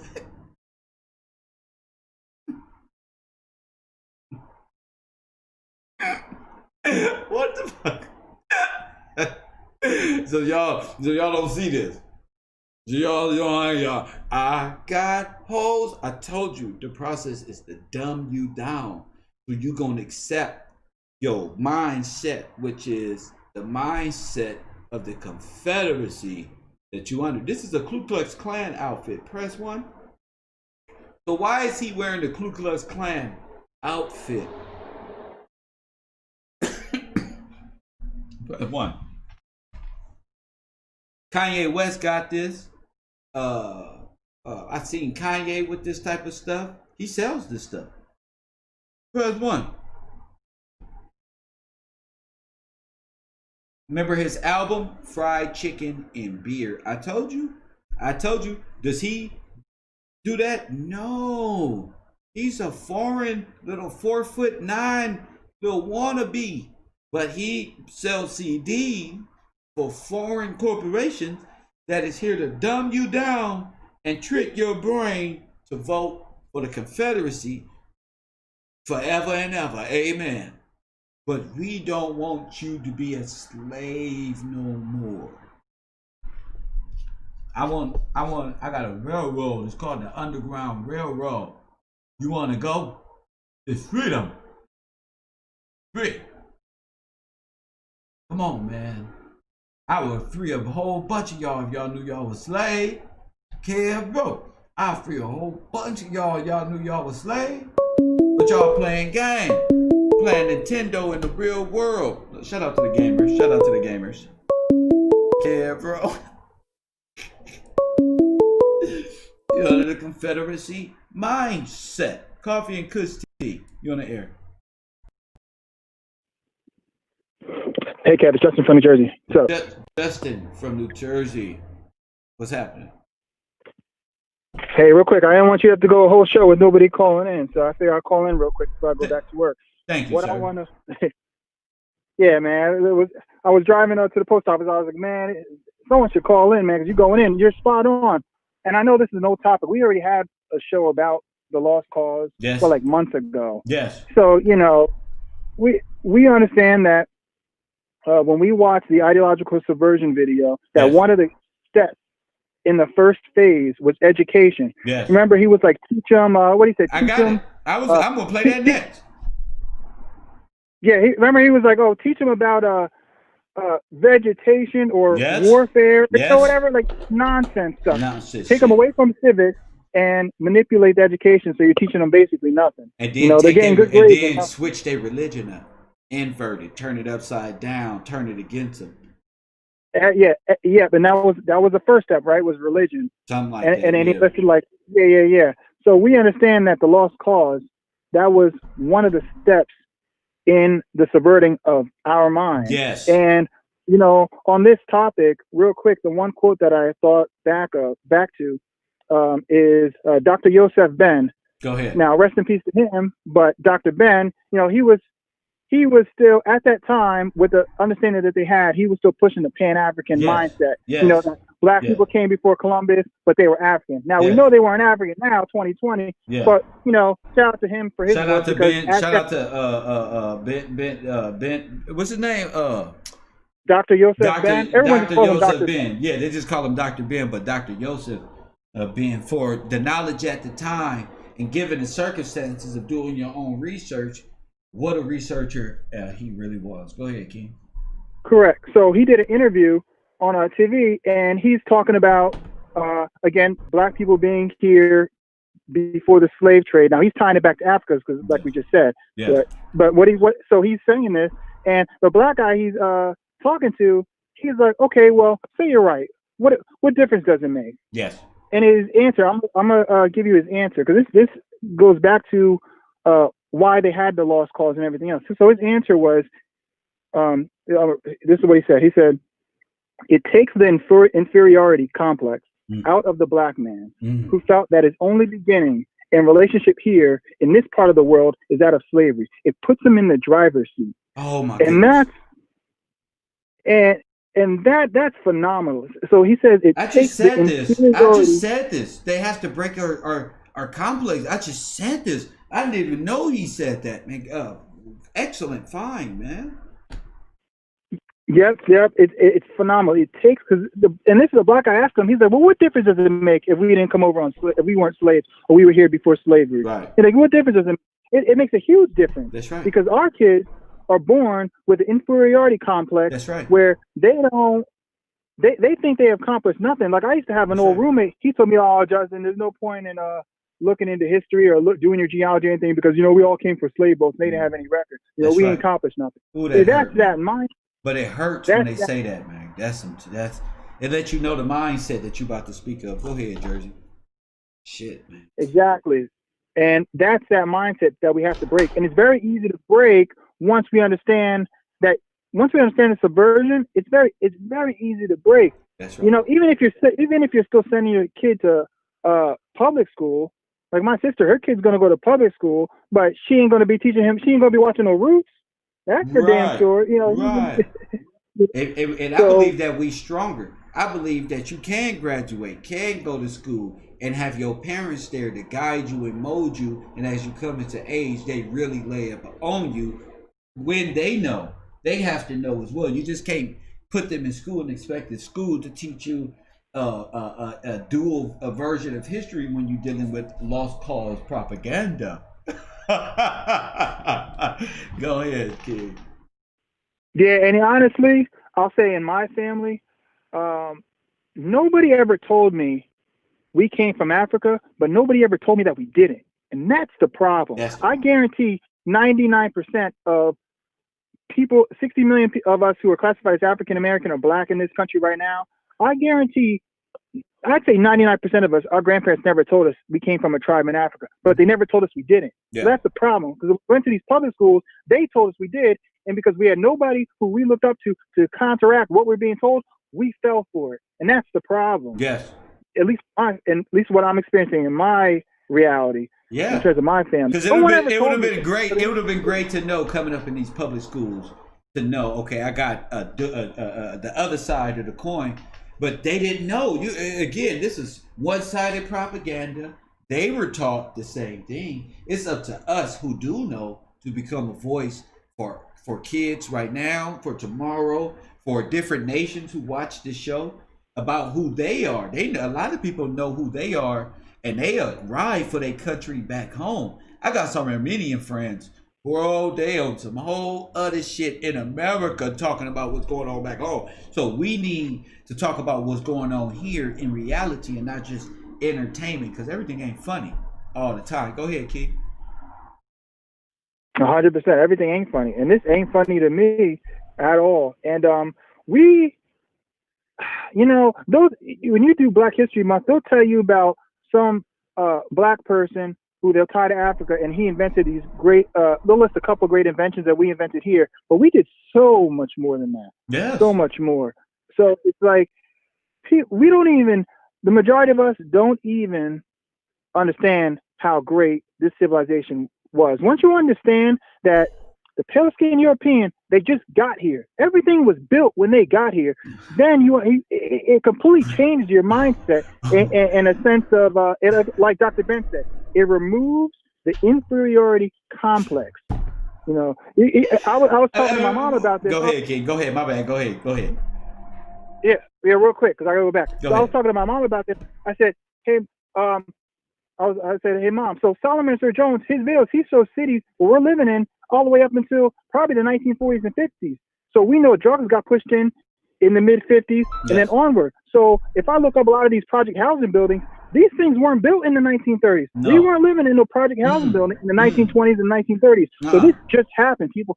Once you realize that these pale skin Europeans, they just got here, y'all. We built everything. But when you tell someone who has been indoctrinated the whole life, it's like the brain starts short-circuiting. When you tell someone who grew up under the lost cause, the brain starts short-circuiting because they've been beat over the head their whole life to think that someone else came here and built this whole place, and you came over on the slave ship. Yeah. So that's why. But in reality, go ahead, take the rest of this off of air. Thank you, champ. Thank you for calling in.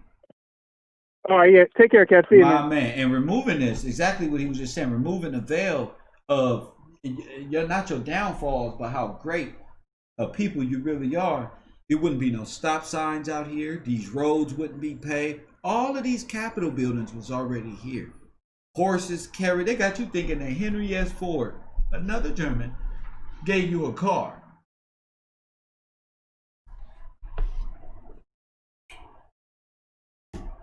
Because you don't know who you are, family. That's why. You've been raised under the Confederacy, who don't taught you whatever, that you are a subhuman being. Why do you think they got you focused on 3/4 of a human being? Man, they still got us classified as a 3/4 of a human being, and your brain is just. Why you think? Who got you classified as a damn 3/4 of a human being and treat you as such? Nothing but a Democrat. Nothing but a good old Southern boy Democrat who's confused you into being a Confederate. What's another one that's out there? A thug. Press 1. A believer in dark spiritual practices. Dark matter. Your education is Africa, and they beat that in you with Oprah, and this one here in Roots, which came from probably a Russian or a German who felt some type of way about you and had to come up with a concept of, if you were from Africa, how would this had went? And you are believing a fairy tale that a book was written as a hypothetical. Now this is the problem with Afro-Americans, is the fact that you would rather believe and protect a lie of slick, because lies got gold teeth. You don't deserve salvation because you don't even want to get up and free yourself from the dumb Democrat baby DTS syndrome that you can diagnose yourself right here today. If you are suffering from DTS, please come on forward. I'll give you a hug and welcome you to Camp Bro University. God say being bold as a lion. You know, Illuminati, man, you better stop talking like this. You better stop talking about we free. Man, you know, them people don't like us talking about we free.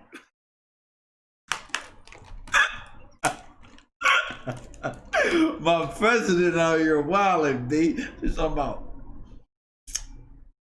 I don't know about this one, man. I don't know, man. You'll never know. You never know. Look, this is what you didn't know. You was too busy bobbing your head to the beat and not listening to the words of a Confederate. Just off the blueprint alone, being a Democrat, you're not married. You're not married. Your kids is everywhere. They're bad as hell. Ain't no fathers in their life. This is a Democrat. They don't care. The next one, if they do get pregnant, they go right up there to the Planned Parenthood, drop them off for parenting classes, of course. And then you just become a dependent on the state. That's right what the communist is. You might well get you a ration box. I refuse. My dignity is on a damn line with a damn ration box. The motherfucking communist government won't do goddamn ration boxes bad than the damn Democrats. Socialists. Don't worry, you little birdies. You can eat it from my hands. Democrats be at the park feeding them damn bird. Picking up dog poop with their hand in a plastic bag. This shit's still warm. Yeah, bro.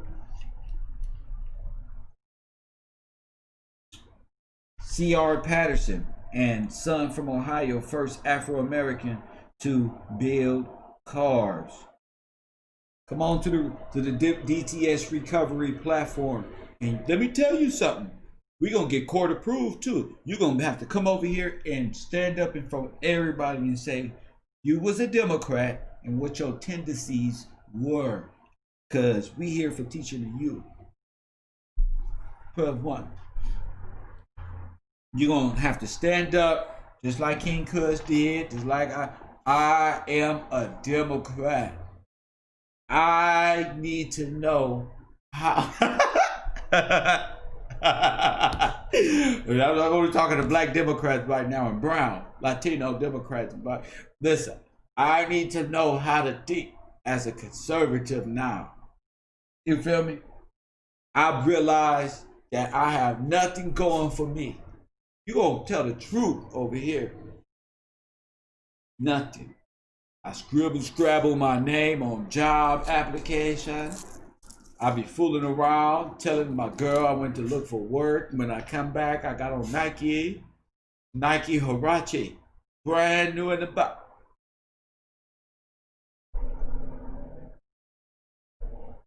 No, I have to stand right there. I'm a Democrat. I was under a lost cause perception. I thought I was supposed to be dependent. It's okay. I've been there. I thought I was supposed to be dependent on the state because they owe us reparation. If you got that type of shit on your brain, Coffee and Kush TV is here to help you transfer of power. You feel me? During this transfer of power. If you think that $200, $300 collectively is what you thought your reparation was, come on forward. Don't be shy. Hold your hand up like this one. I'm going to call you a forward. You're going to stand before the class and say, my dumb ass thought my real rent was supposed to be $17 while everybody else on earth working. $500, $3,000 mortgage, all type of real things. You thought that you could really run through this life.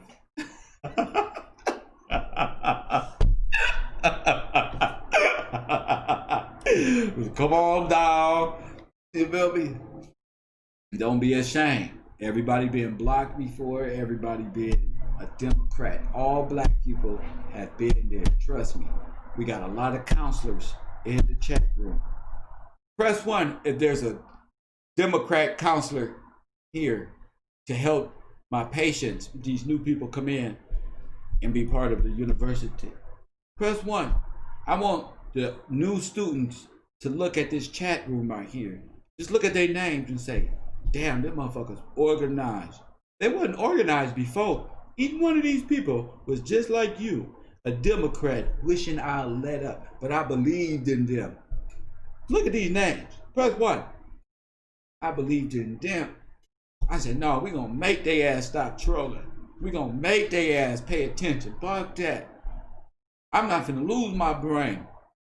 You feel me? And look what we got here. A beautiful class. Organized.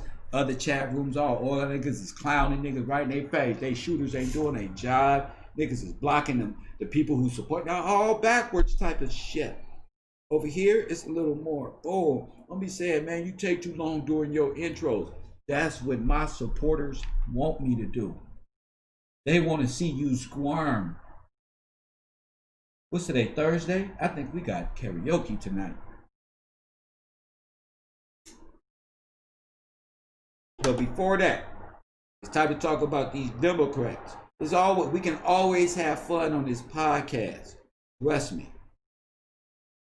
This is my morning rant. You see my man from New Jersey call? Huh? You know he always at work, taking a break or doing something. Nigga always sound like he out of breath. Hey, Kev, I only got 1 minute, man. Look, I ducked off from my boss real quick. He like an informationalist crackhead. He's the YouTuber. He's a YouTube informationalist. This nigga got all the info, cuz. Cuz always got to stop by, do a drive-by with info. Look, I don't want to say nothing, but look. All of this shit right here when you go to... What the fuck is you got? What motherfucker got? Knowledge in them little baggies, bro? Let me get the one. Let me get one, bro. Feeling that. You ain't got knowledge in the baggies, yo. Coffee and Kush. Coffee and Kush TV 678. You on the air. What's happening? Yeah.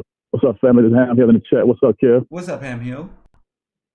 Well, I can't call a brother. Just listening to the morning rant. It sounded good, man, on my end.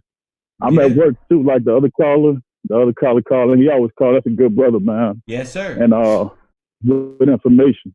Yeah, I want to just touch in a little bit, chime in a little bit on this little situation, what we got. Go ahead. Yes, sir. Yes, sir. Yeah, I think people scared to walk in their greatness, Kev, for the fear of being ousted by their family, man, and by their community. And what we got to not worry about is how we look to our community, man, because we're doing this for a higher and better cause. This is for the Most High. That's right. So we can't be worried about how we look on the outside. That's right. And what just because of our views are different from our families, and we might be not down talking Trump like everybody else. Yes. And people look at me crazy all day, and I'm like, man, Trump ain't the only one that's in office. Why y'all keep blaming this man?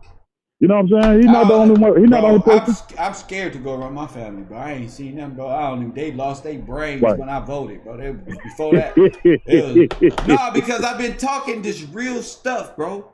It's a blessing that us brothers has made it through the era, the crack era, all this abortion around this motherfucker. We lucky as hell. To think about where we come from. So I think every black male in their home should make their family realize they know. Okay? That's right. They know. Right. And by using your voice as a weapon by saying, no, it's not what you think, it's what I know. Because we live this. Go. That's it, brother. Hey, I just put a video on my YouTube the other day. Being 40 years in the wilderness, you know what I'm saying? And just now, I turned 40 December 3rd. Oh, so, wow. Hey, bro, trust me, I'm right here with you. 1980s on the nose. On the nose. You're right. Yes, sir. I'm right there, bro, with you. You know what I'm saying? And the main thing about it, man, it's like I said on my video, me and my brothers, we always used to talk about getting past 21. You know what I'm saying? That was the stage. Yeah. You know what I'm saying? We used to say, hey, we're going to be men, we're going to be OGs around 21, once we make it. Because we never thought we would live to see this, man. You understand me? And I always thought that I would be murdered because the stuff that I was doing when I was in the street, man, you know how many shootouts I've been in and been shot at and police kicking in my mama door and, all types of foolish shit, man. Yeah. And just to see this now, man, it's a blessing, brother. It's a blessing. And then look at us talking about the Confederacy. I wouldn't have known there you go. When I went to Horseman Middle School and Taft High School. Man. I didn't know none of this. Cause I didn't know they was teaching me this stuff, but I had to live it. I wouldn't have known. We waking up. Nobody else can tell our story but us. We are waking up. That this is the propaganda that's used on us to turn us into the monsters that they want us and need us to be. Right. Just like the Pac movie. What Pac Mama said in that movie? The lady that played Tupac Mama, she said they will give you all the weapons you need to destroy yourself. Whew. And that, man, when I heard that, it shook my spirit, bro. It's dealing with, and she knew it was about this right here. They want to turn, it wasn't even about you. They want to turn the whole nation into thugs, into rioters, and they're using your energy of Yes, just sir. being mad, or they're using that Yes, to sir. guide the youth. Now, when you taking up out of here, they're gonna use that Yes, sir. propaganda to feed that to the youth and euthanize Yes, their sir. brain to put them in a comatose state of being and making a lot of money off these children. But go ahead, King. There you go. There you go. And look at you. What we was talking about with Vaughn and the deaf situation, the deaf culture. Man, I'm living through that right now, good brother. You know, right where I'm at, it's called Edgewood Avenue. Yes. And right here where I'm at doing security at, it's really not a safe environment. It's a gun zone. You know what I'm saying? Meaning that people get gunned down over here, man. Yes. So I have to always keep my head on the swivel. I got to always be in prayer and make sure the blood of Yahshua cover me, man, because this thing is a spiritual warfare. It ain't like a spiritual warfare. We are in spiritual warfare, man. So when we going out here, we got to put that full armor of God on, man. And to get back to God, we have to do what? We have to learn how to ask. That's Matthew right. 7 says, ask and it will be given to you. Seek and you will find. Knock and the door shall be open unto you. You know, and going to Matthew 6, it says, but seek first the kingdom and his righteousness, and all these things will be given unto you as well. So we must not worry, brothers and sisters, about what our enemy is going to do to us and what's going to happen to us. This thing has already been prophesied over us, man. Written. When Christ died, you know what I'm saying? It's already been written. So guess what? You just got to step into your greatness, and God's kingdom is going to rise with you or without you. So pick a side and stay there, man. That's right. And I just want to let them know as a hint and a tip that God don't lose no power because you decide to be rebellion. Come on, man. Come on, man. I love you, brother. I just want to shout you out, man. I appreciate you. Yeah, we got to remind them. We got to remind them. They really think this is a damn game. Thank you, King. Yeah, man. All right, peace, King. My man. Sometimes you got to make the man. This is a God laugh right there. Got God people laugh like that right here. My hit him low right there. Look, God ain't lost he ain't lose no power. Because you decide to say, why you put me here on this earth anyway? I'm supposed to be flying through the air. You don't make the demons and the angels better than me, Lord.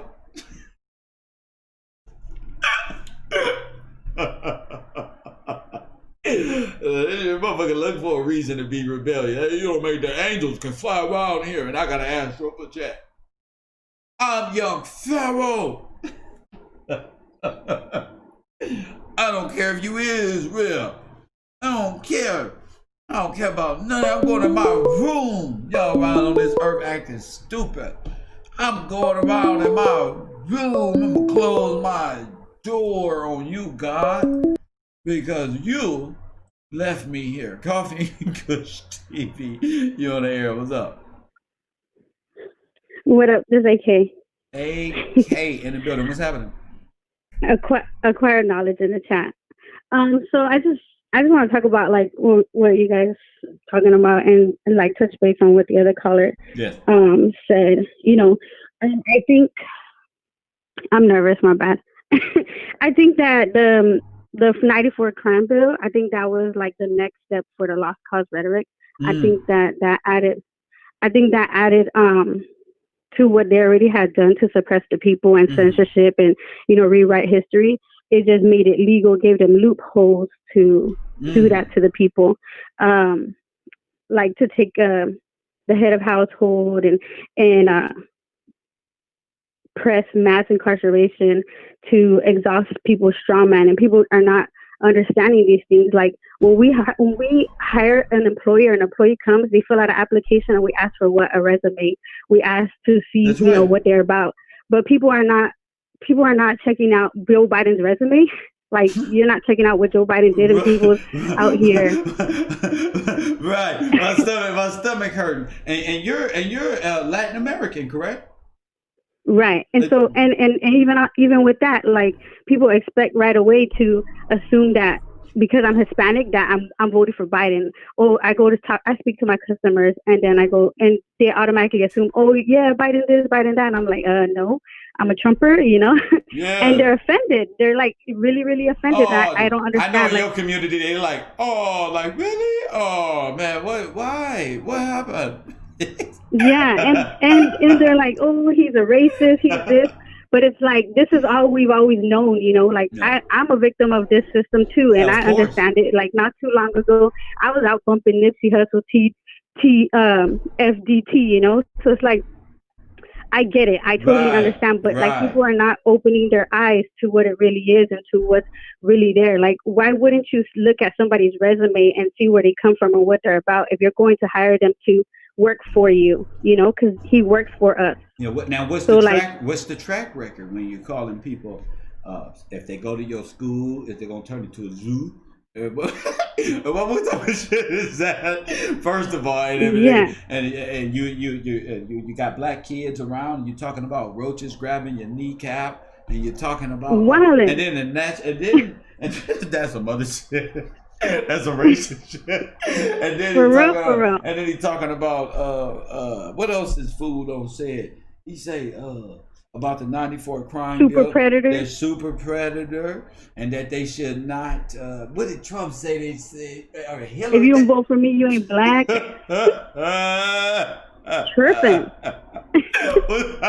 It's like there's people that's locked up in prison that continue this rhetoric and that think that, you know, this gangbanging lifestyle, this democratic lifestyle, like they think that become like, you know, I always hear like, oh, Coffee and Kush, oh, he out here snitching, but like, I really feel like Kevin's out here just trying to put you up on game, and you're not really trying to listen. I'm snitching to you. That's what I'm snitching to. Yeah, I'm your self-reflection. Yeah.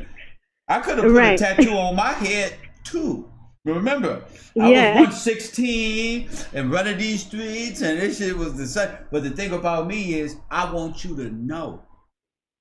I want you to really know. Cause when I was in jail for that little bit, I watched two Latinos say, "I just got life in prison, kid." Man, just go out there, kid, and say something, my nigga. Latino and black. So what these people say on the out, that don't mean shit to me. Because what's going on the inside, people need to hear this, and people need me. So what you talking about is small to me.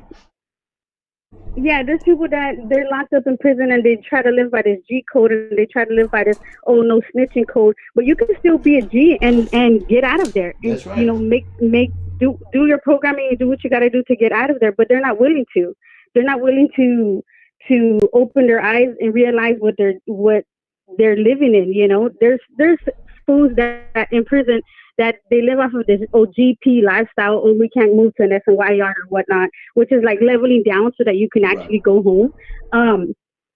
And they're paying rent to a big homie who has life, who's in there for life. They're not ever coming home. They don't care about your kids. They don't care about your wife. They don't care about your family. You know, and so like, at what point does any of that make any sense? You know, so it's when do your family become more important than an outside obligation that does not matter, that's not attributed to family issues?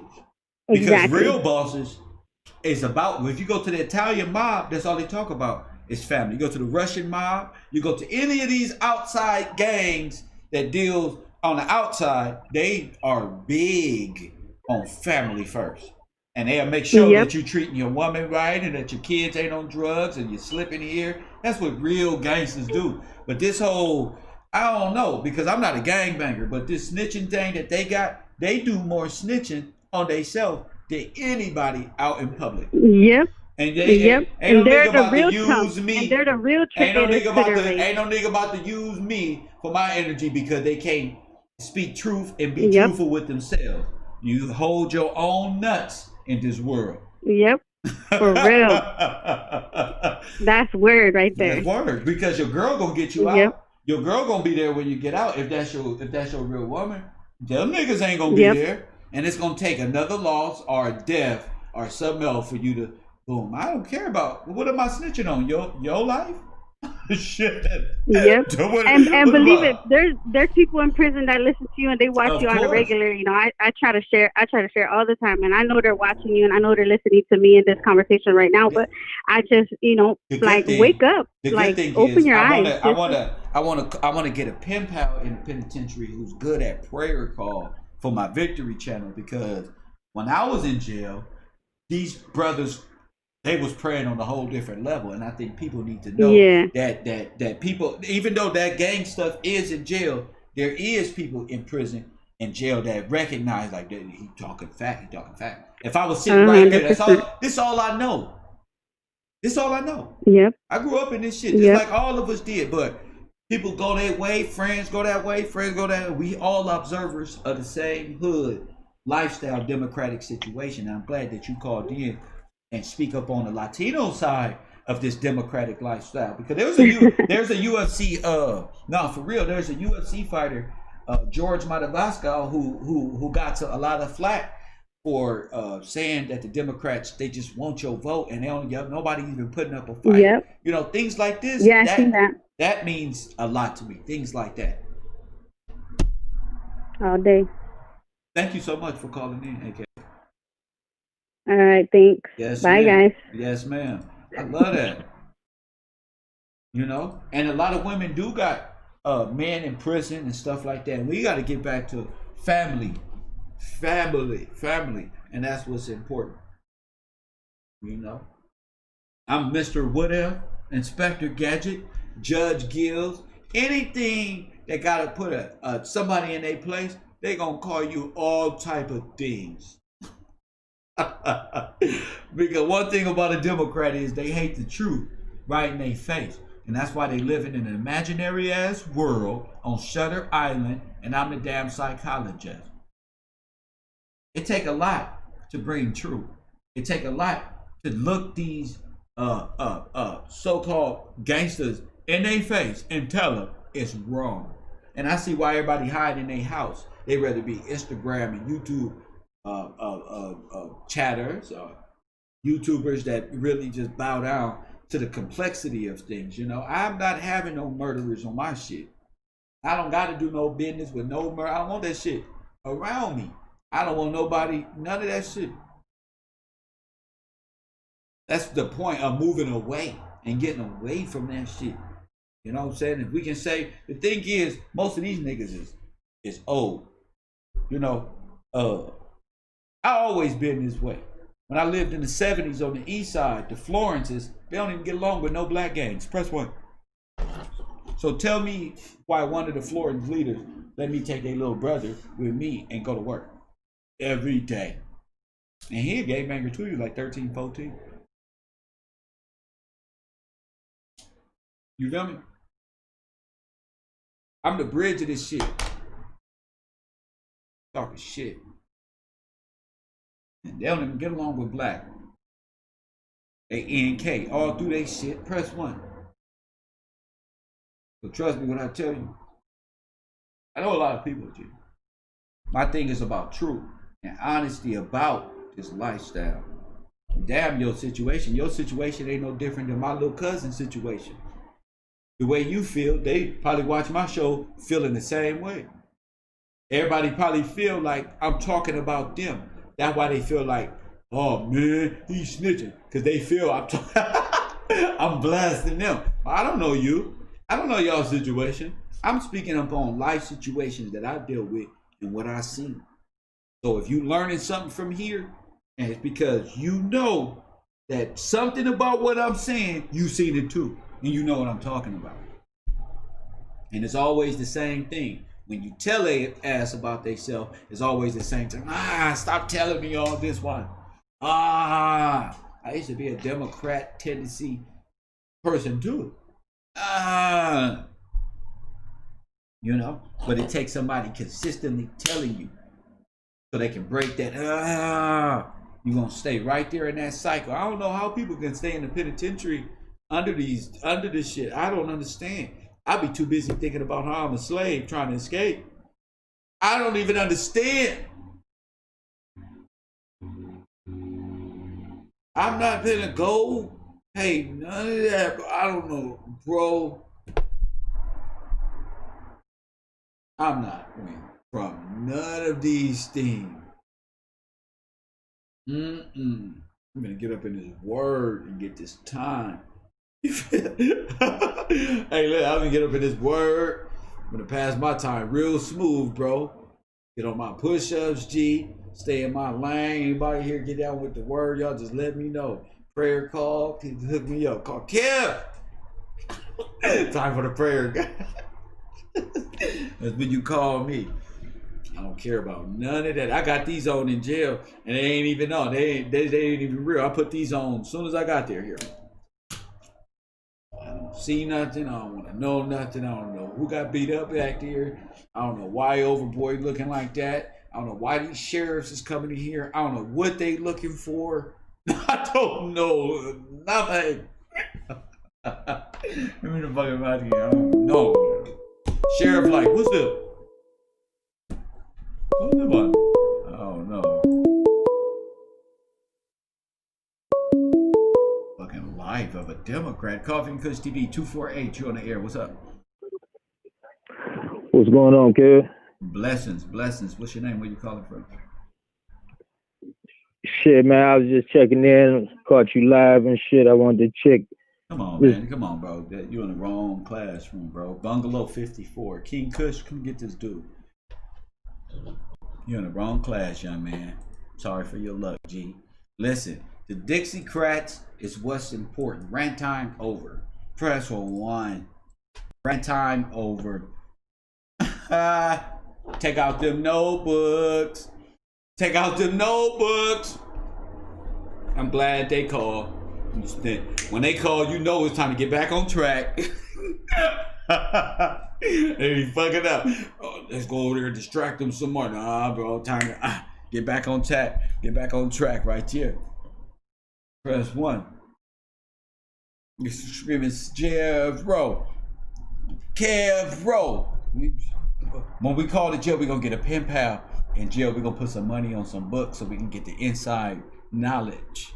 We're going to put, hey, y'all, we need to put some money on their books so we can get niggas from jail to call in and do prayer service. Big prayer. We'll change the game. What's going on in there? Huh? I want to hear Kev Rowe. We got $50 on anybody's books. We all live in the penitentiary right now. Who say Kev ain't got clout? You know, we put niggas. What's your friend name? We gonna start putting dollar bills on books. Taking care of y'all friends out here. Y'all Democrat. Democrat ain't shit. Coffee and Kush TV. I love every bit of it. Let's check out this Dixiecrat agenda real quick. It is gonna show you guys what a Dixiecrat is. Take out them notebooks. You feel me? Take out them notebooks. Remember, that's why I love this class. We can have fun and do all that. As soon as them trolls start calling, you know it's time to get back to work. We having too much fun. Other YouTube students coming, they all from Nick Cannon classroom, y'all. Here they come. And they coming from this nigga the classroom. Nick Cannon classroom students popping up in this motherfucker. Coffee and Kush TV. Nick Cannon, if you don't take that shit off your head, talking about the Honorable Elijah Muhammad, you all confused. But anyway, he's a product of a lost cause. So after this, y'all should be able to identify university students. Pull out the number 2 pencils. You should be able to identify what a lost cause is, what this propaganda is, where it comes from, who has the alliances, what is the UDC and United Daughters of the Confederacy, not of Christ, of the Confederacy. How did the rappers end up carrying on Southern tradition, being black Klansmen? That's one. That's one. Now let's listen, y'all. Put the notebooks out. Let's listen.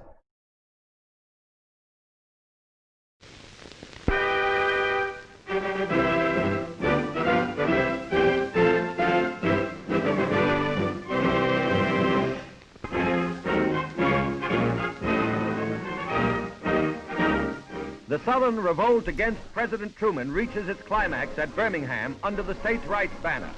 Venerable Alpha Bill Murray comes out of retirement to join in the protest against the president's civil rights program. More than 6,000 flocked to the Rump Convention to select a presidential ticket. In the forefront of the move are Alabama and Mississippi delegates who bolted the Democratic National Convention at Philadelphia.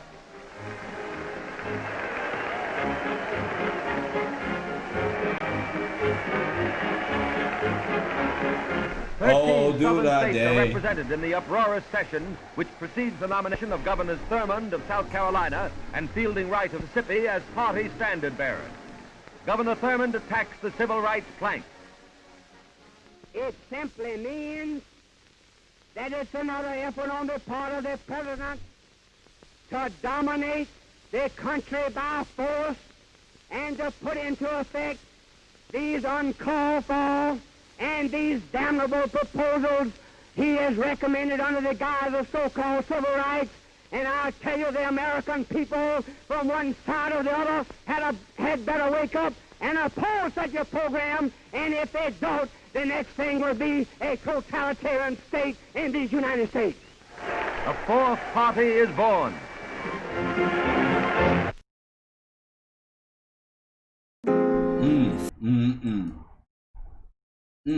These are the Dixiecrats. They came over here with that Adolf Hitler shit. That sounds like some Adolf Hitler shit. Okay, look at him, the way he's acting. That's some Adolf Hitler shit. Listen. And they talking about civil rights. These people have been against all civil rights. They told you they was gonna give you some civil rights. We got pat you on the back. We got civil rights for you, and they're gonna give you all civil rights. You ain't even got one civil right. They give everything a civil right over you. A dog, a polar bear floating around in Antarctica on that same little iceberg. Dogs and cats. When it's time to get to you, a little African baby look up with a little tear in their eye.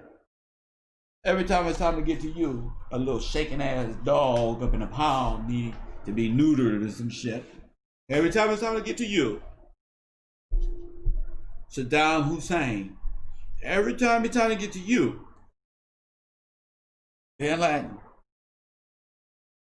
Chief Key, Takashi 69. This one and that one. Every time it's time to get to you. And y'all gonna get up here and raise $3 trillion and give it to the Confederates, the lost cause. I don't fuck around and give it to the lost cause. So, thanks to my good friend Justin from Jersey, of course. He's submitted the video, the insurrection of the ideological subversion. I call my page today the ideological subversion of America, but this is a Soviet defector from the Soviet Union, which y'all know as Russia, okay? But these are the fathers of Marxism, in which Black Lives Matter and Antifa and those little community things intermingling and all in that stuff is all coming from a communist Marxist state of mind. And this person here is from a communist nation, so he is very, very special. You should be listening to him more than you listen to Joe Biden, for sure, when it comes to Marxism and Black Lives Matter or communism and the effects and what they do to disrupt a nation or a people.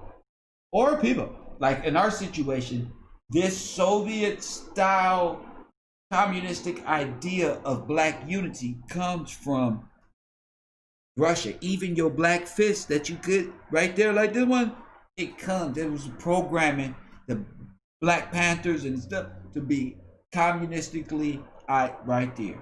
That's why they had, never mind, we'll talk about it. Coffee and food. We'll talk about it. Subversion is the term, if you look in a dictionary or criminal code to that matter, usually is explained as a part of activity to destroy things like religion, government system, political, economical system of a. So subversion is what? Used to do what? Listen, take them notes out. Subversion is to do what? I need my scholars on Discord to be talking today.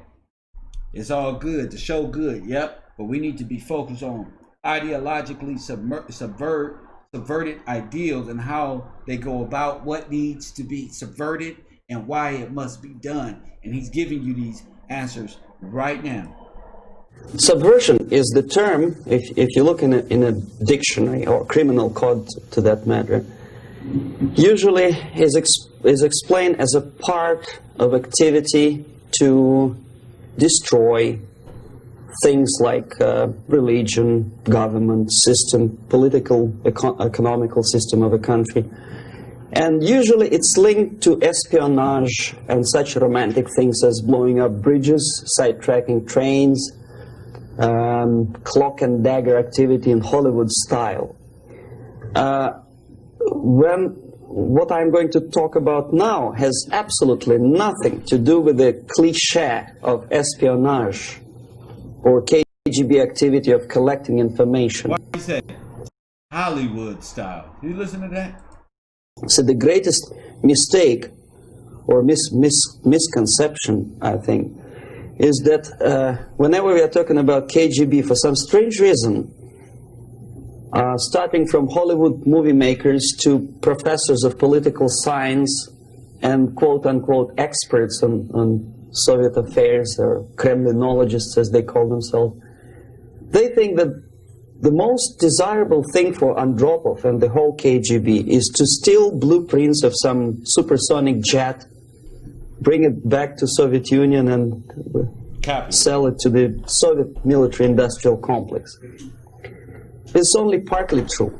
If we take the whole time, money, and manpower that the Soviet Union and KGB in particular spends outside of USSR border, we will discover, of course there are no official statistics unlike with CIA or FBI, that the espionage as such occupies only 10 to 15% of money, time, and manpower. 15% of the activity of KGB. The rest, 85%, is always subversion.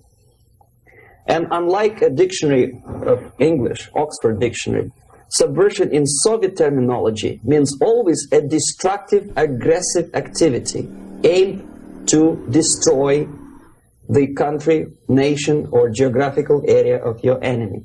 That's right. So right here. Let's go back a few seconds. Wow. Of the activity of KGB.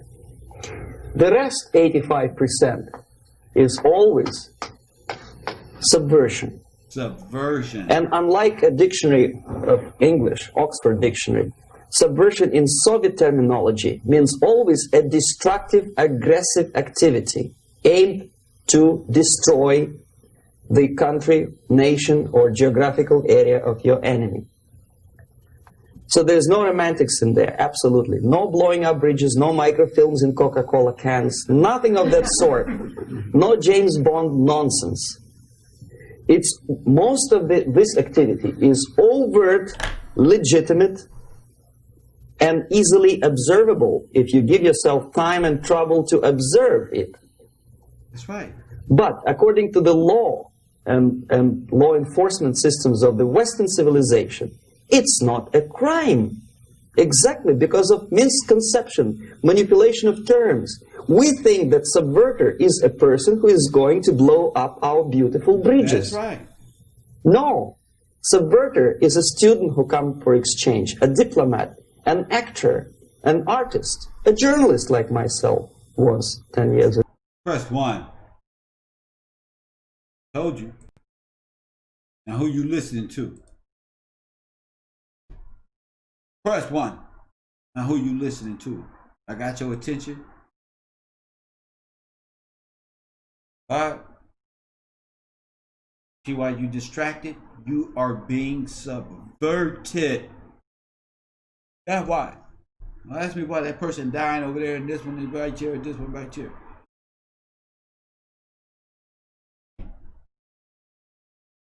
Most of this activity is overt, legitimate. Oh, this is going to be good. Check this out.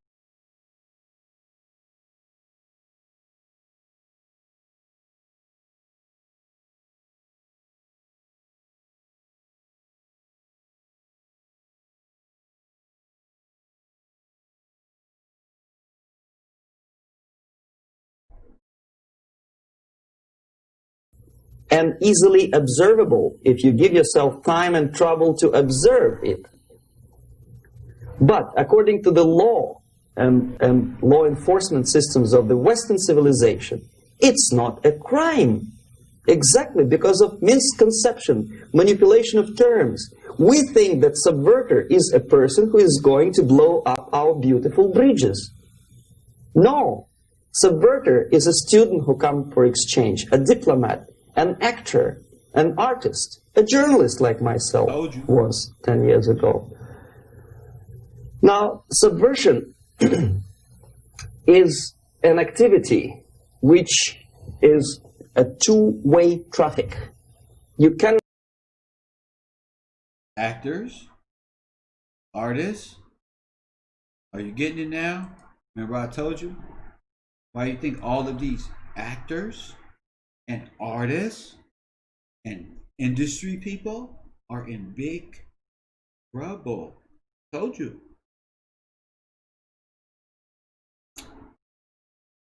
Implies ain't nothing but a subverter trying to fool you. That's all he is. He barely fooling himself. He know what's in store. I can feel it in his heartbeat. The way he can't even look at the camera and be serious. Why they got to be different characters and actors working for different nations, and trying to convince you you're not American because they are not, and coming in under the guise of black and having dual citizenship, being somewhere else, and they're really Ugandan or something, coming here to scam or all this other stuff. Y'all be wondering where these people come from and why they be trying to convince you and confuse you of everything under the sun. But let's listen to the subverter from XKBG member. He is a trained subverter.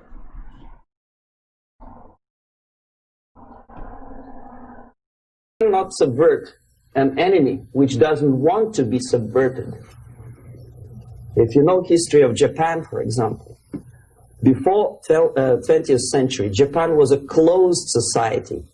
The moment a foreign boat comes to the shores of Japan, the Imperial Japanese Army politely tells them to get lost.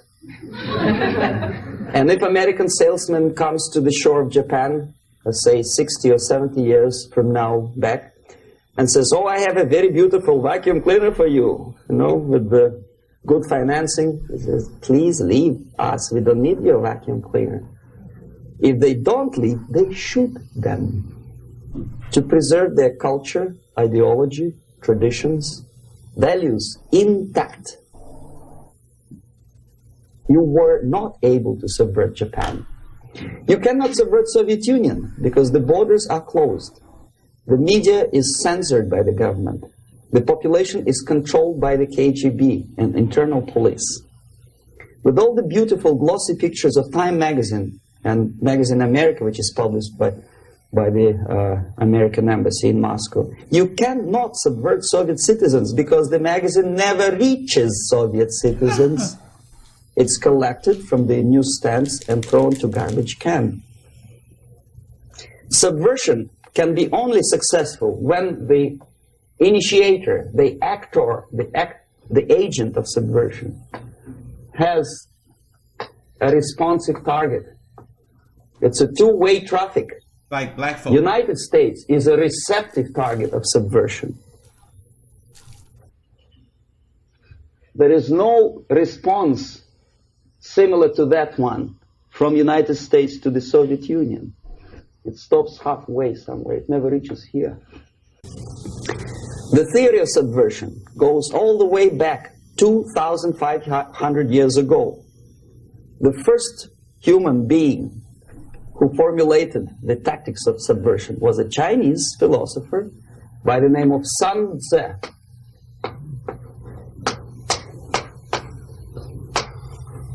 2,500 years BC. He was an advisor for several imperial courts in ancient China. And he said, after long meditation, that to implement state policy in a warlike manner, it's the most counterproductive, barbaric, and inefficient to fight on a battlefield. You know that war is continuation of state policy, right? So if you want successfully to implement your state policy and you start fighting, this is the most idiotic way to do it. The highest art of warfare is not to fight at all, but to subvert anything of value in the country of your enemy, until such time that the perception of reality of your enemy is screwed up to such an extent that he does not perceive you as an enemy, and that your system, your civilization, and your... I told you. Remember when China Mac was like, oh, Chinese people, y'all need to protect yourself. I know the world see us as like very weak people. No, we don't. So y'all gotta understand. No, you don't. But you also gotta understand this art of war. This is from a Chinese person who's telling you how to subvert nations and turn that nation into a communist state, or the communist state of China without them knowing.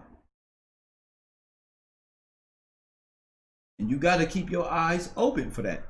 For ambitions. Look to your enemy as an alternative. If not desirable, then at least feasible. Better red than dead.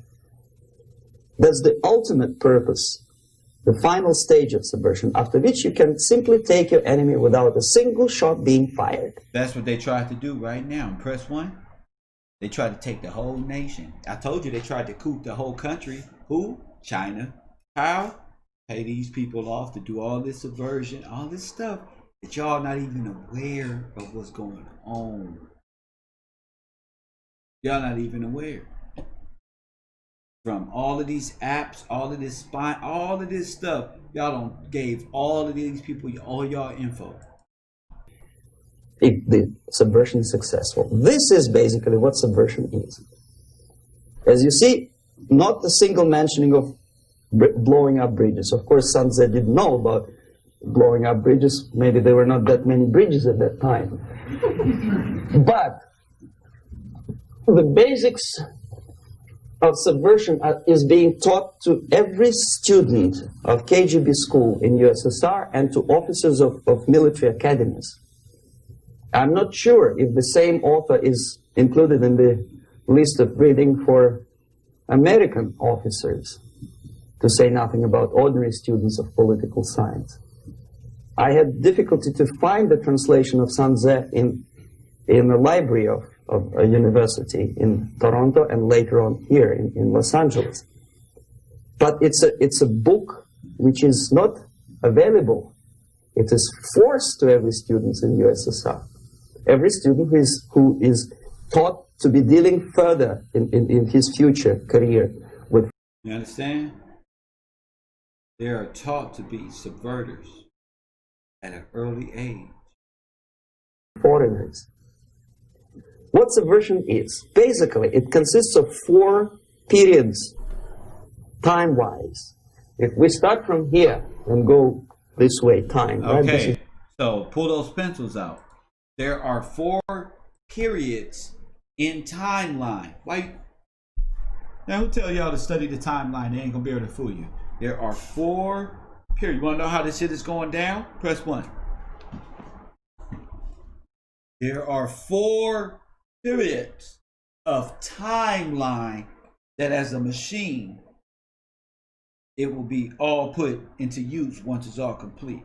4 periods of timeline. So pay attention. Is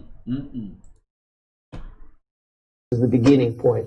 The first stage of subversion is the process which is called basically demoralization. It says for itself what it is. What is it? Demoralization. What you live in your democratic territories from these political punks is demoralization. You want to see why you saw King Von body right there? You are being desensitized and demoralized and savagery. I told you. See, it's the KBG. See, but I'm the natural KBG. Press 1. I'm the natural KBG, for real, in real life. This is an organization that was created to come up with this as a collection, as what to fight for. But I'm a natural one that will told you this shit. All right. So listen.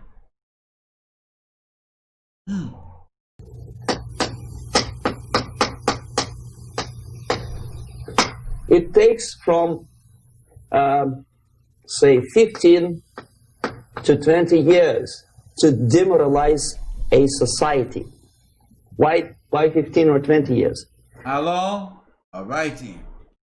This is the time sufficient to educate one generation of students or children. One generation. One lifetime span. One! I told you. All this other shit Jay talking about on this internet ain't even important. I just need one in the generation to accept this. You just need one. And our people did that. Put it. Go ahead. My good friend here. Person, a human being, which is dedicated to study, to shaping up the outlook, ideology. I told you. Now, who controlled your ideological perception? The UDC, correct? And we're going to court about this. See, this is why I'm different from the rest of these people. I'm giving you real stuff. Real stuff. Now, who did that? Jeez, man. Y'all not studying. Sufficient to educate one generation. Who educated you? The UDC. The daughters, and where they put it at?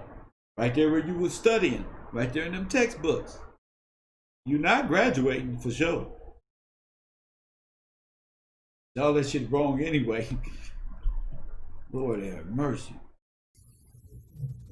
Of students or children. One generation. One lifetime span of a person, a human being. That's right. Which is dedicated to study, to shaping up the outlook, ideology, personality. No more, no less. Usually it takes from 15 to 20 years. What it includes? It includes influencing, or by various methods, infiltration, propaganda methods, music, movies, select groups that you want to start that grow all of a sudden with great communist money and grow and be like, hey, we're fucking Black Lives Matter. Direct contacts, doesn't really matter. I will describe them later. Of various areas where public opinion is formulated or shaped. Like social media, like Cardi B, go ahead. Religion. Educational system. That's right. Your religion is subverted. There is no God. There is no, whatever your religion is. No, You come from outer space. You come from here. Social life. Administration. Law enforcement. All of it. You nothing. You want to know why the police pull up on you like that? You was ideologically subverted by Russian agents that's in the police field. How about they got an agent, Russian mob style ideology, and they found ways that when you running with your hand in your waistband, they're gonna shoot you, even though you ain't got no belt on, and that's why you holding your pants. They don't care about none of that. They don't systematically made a way for you to get up out of here and get out the way. And life as a Democrat. System, military, of course, and labor and employer relations. That's right. Economy. Okay? 5 areas. I will not write them down because we will not have enough space. Sometimes when I describe all the methods, students ask me question, are you sure this is the result of the Soviet influence? Not necessarily. You see, the tactic of subversion, about which I'm talking, is similar to the martial art, the Japanese martial art. If some of you are familiar with that tactic, probably you will remember that if an enemy is bigger and heavier than yourself, it would be very painful to resist his direct strike. If a heavier person wants to strike me in the face, it would be very naive and counterproductive to stop his blow. The Chinese and Japanese judo art tells us what to do. First to avoid the strike, then to grab the fist and continue his movement. That's right. In the direction where it was before. Right? Until the enemy crashes in the wall. You see? So, what happens here? The target country obviously does something wrong. If it's a free democratic society, there are many different movements within the society. There are obviously, in every society, there are people who are against this society. They may be simple criminals, ideologically in disagreement with the state policy, conscientious enemies, simply psychotic personalities who are against anything. Right? And finally, there are a small group of agents of a foreign nation. Come on. Bought, subverted, that's right, recruited. Right? Right. The moment all these movements will be directed in one direction, right? This is the time to catch that movement and to continue it. That's right. Until the movement forces the whole society into collapse, into crisis, right? So that's exactly the martial What you think art they're trying tactic. to do with these masks? We don't stop Collapse an your enemy. society. We let him go. We help him to go in the direction we want them to go. Okay? You see that? You don't see that? So, on the stage of demoralization, obviously there are tendencies in each society, in each country, which are going to opposite direction from the basic moral values and principles. To take advantage of these movements, to capitalize on them, is the main purpose of the originator of subversion. So we have religion, we have education, we have social life, we have power structure, we have labor relations, unions, and finally we have law and order. 1, 2, 3, 4, 5, 6. Okay? These are the areas of application of subversion. What it means exactly? In case of religion, destroy it, ridicule it, replace it with various sects, cults. That's right. Oh, America ain't did nothing for us. We ain't never did nothing. Now listen, you're being subverted. Oh man, burn that flag, man. No, man, it's Vietnam again. This is gonna put us back in slavery. Burn the flag and burn the president. That's right, what China wants you to do. Y'all just like to talk. Y'all don't know power. Y'all don't know that shit. Y'all don't let foreign governments get you to overturn the voting systems and stuff like that. That's why y'all caught. This is much bigger than a Democrat or Republican. This is the subversion caught red-handed in America. So you can think that you graduate in high school this year. It's a COVID. COVID is a Chinese, what? To do what? To destabilize America. Now y'all believe it. Now y'all every day, you can't even open a business no more. You can't do nothing. Because they're trying to destroy you as a nation. You go right there. They got you and they just jewel. And y'all thinking these people is just nice. But the automotive places at work, the places they work, and in Chinatown, they open like a motherfucker. Yeah, the automotive place. Oh yeah, they open. Burger King, all they stuff open. Not Burger King, but June Tao spot over there is open where they drink that soup. They've been doing this to y'all wearing these masks, getting y'all ready. I know y'all been thinking, why did Chinese folk coming over here wearing these masks? What they doing? Conditioning you. They've been doing that for the last 15, 20 years. Conditioning. So you're under the power of foreign agents who want you to put a mask on to supplement slavery when they just freed you.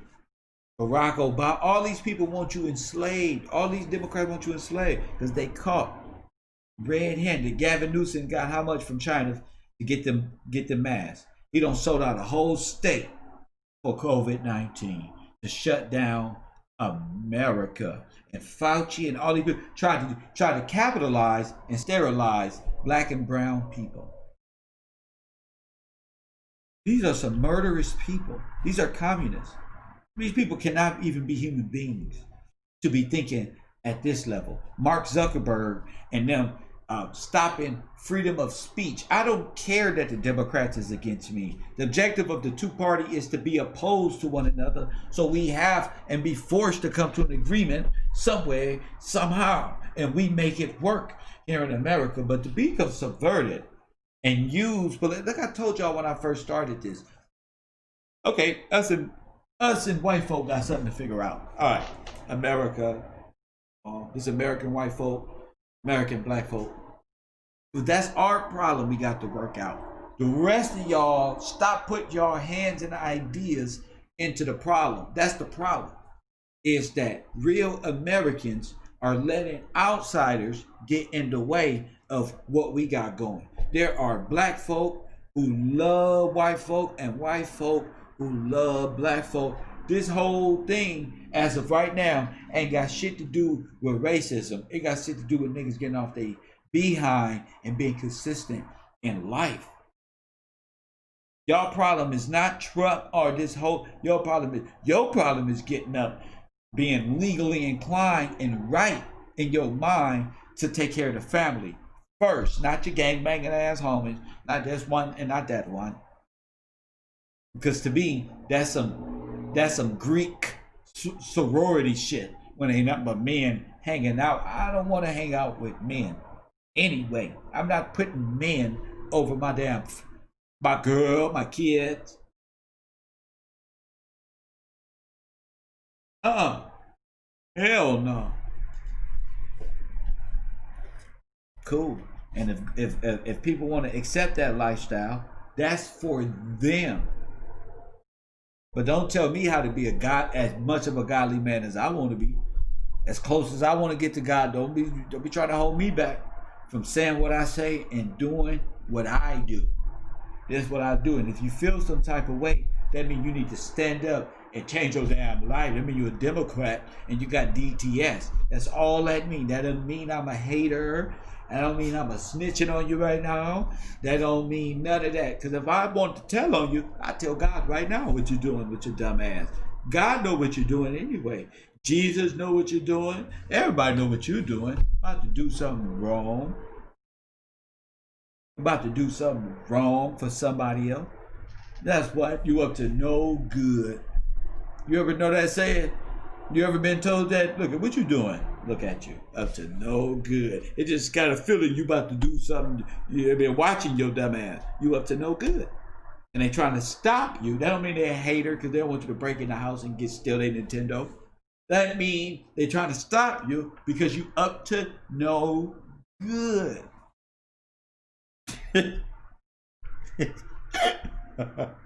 Your ass up to no good. Your ass is a subverter. An ideological commie subverter, trying to pretend, but you're really an actor. But you really an actor trying to subvert. Some of y'all got friends that subvert your relationships and all this other shit. I hope COVID straightened that out for y'all. You got a lot of subverters in your life. People with alternate opportunity waiting for this shit to go down so they can make an advance or break this household up or remove the, but I don't know what it is in 2020 why all these women liberal groups hate men. And if they hate men, you know they hate swagged out ass niggas. Press one, they be trying to remove us out the family and shit for a long time. They be feeling like yes, the Nintendo. They be feeling like they succeeded when the black man is out the house. Yay! Let's celebrate, girl. Yay! Let's just destroyed another household. These evil son of a bitches. Press one. Ain't nothing but a bunch of evil pack rats. Press one. Look at yourself and say, I'm an evil pack rat. I know you're looking at me right now with your looking asses, and your ass is ashamed. You should be. How many homes have you breaking up for the Confederacy? You shameless piglet, you. How many, if you lost your family due to a fucking piglet, a warthog, a piglet, a Winnie the Pooh, a goddamn Kermit the Frog ass nigga, a goddamn, what's Kermit? Miss Piggy ass friends. Everybody done been through this. Because they run their mouth, they all up in people's business, suggesting shit that ain't even true. Hyped up ass shit. Kev Rowe, I should know. On the Victory Show on Sundays, we're gonna talk all about it. Press one, what they looking at. Boy, they be looking.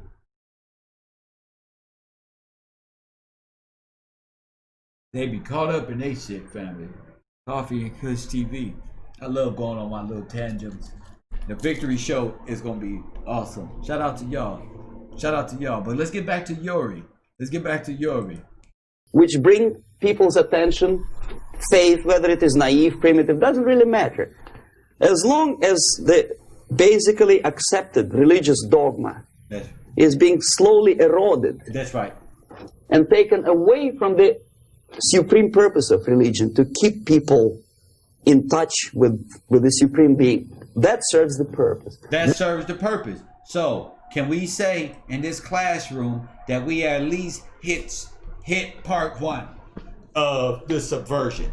Kev Gill's proving the ideological subversion right now.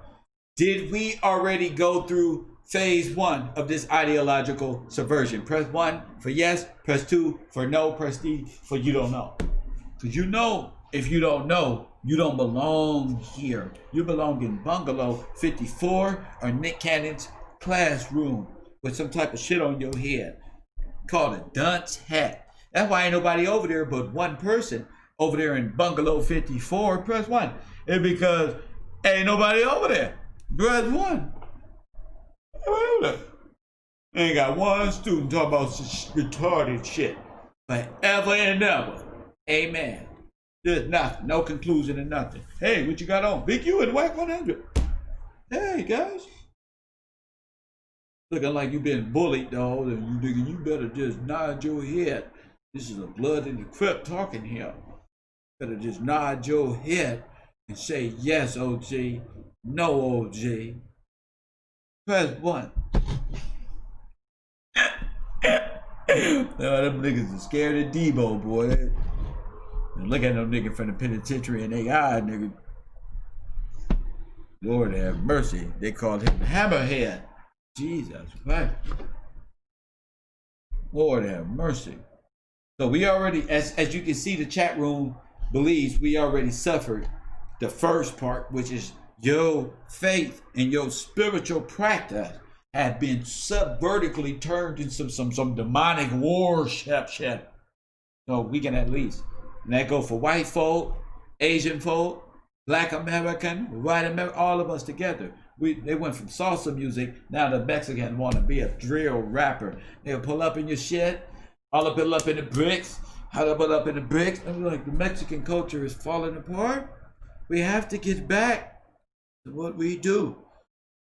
That's why I respect the Mexicans who don't allow them to go into different cultures. Take that shit out, take the braids out your head. And nigga dance to this one. This is called Punta. Coffee and Kush TV. So yes, We taking care of the first one. We have been subverted religiously and all that. That's no joke. We there. All right, let's go to number 2. Therefore, replace accepted, respected religious organizations with fake organizations. With what? What's the word? With fake one. And then use the fake ones as say, look at them. They don't know what they're doing. Plus one. Look at TDJ. They're not real. Look at that one. Because they're using what? Actors, wolves, and sheep. Oh, then. Do you see? I'm like Morpheus around here. Can you see, my son? Awake from this dream world that your ass is in. Hit this. Hit this. Damn. That boy Kev cold. Distract people's attention from the real faith and attract them to various different faiths. Education. Distract them from learning something which is constructive, pragmatic, efficient. Instead of mathematics, physics, foreign languages, chemistry. Would you teach them history of urban warfare. Talk to them about the pharaohs of Egypt. Natural food. What is it? Natural. What is it? Natural food. Oh, you're a vegan now.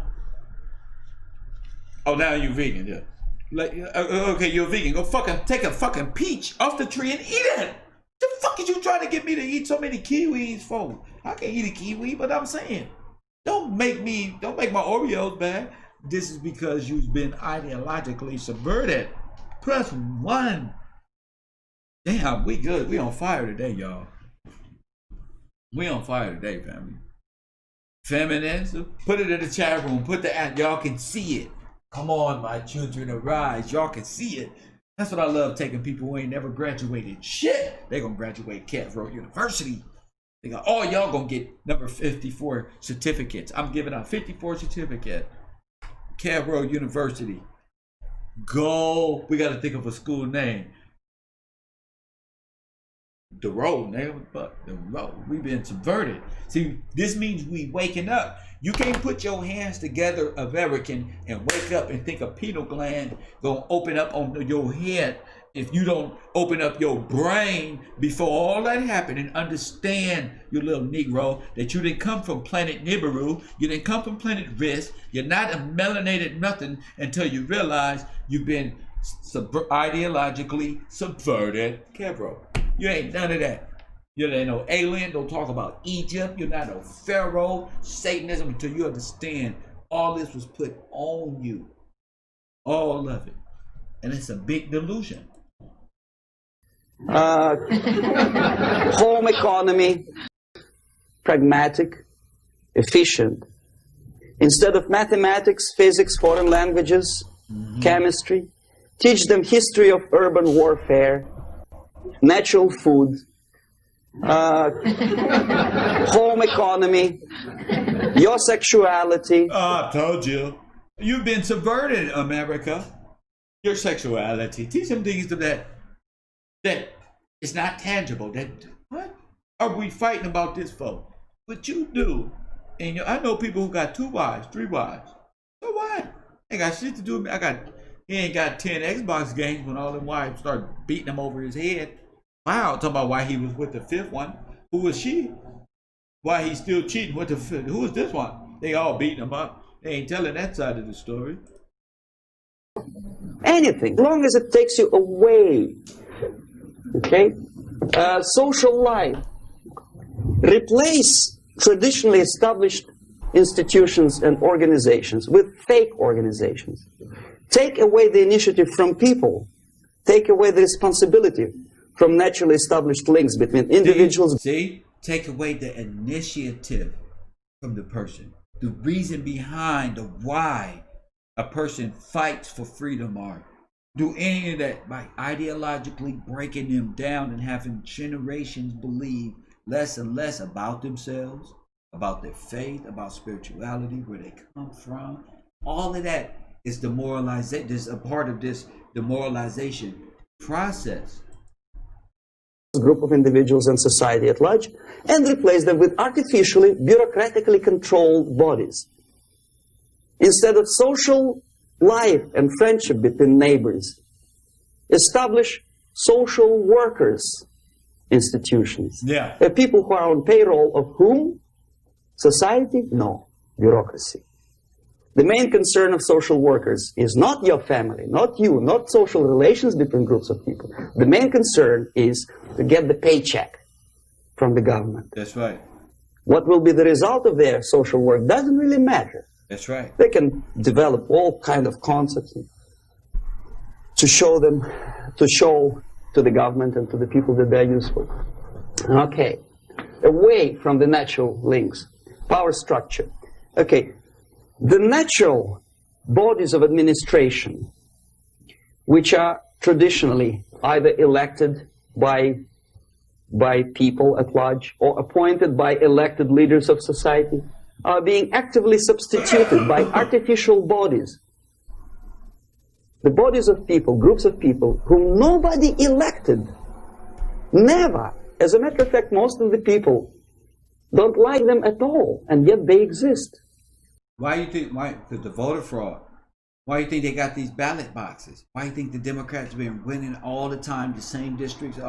Nobody elects these people. None of them. One of such group is media. Who elected them? Nobody.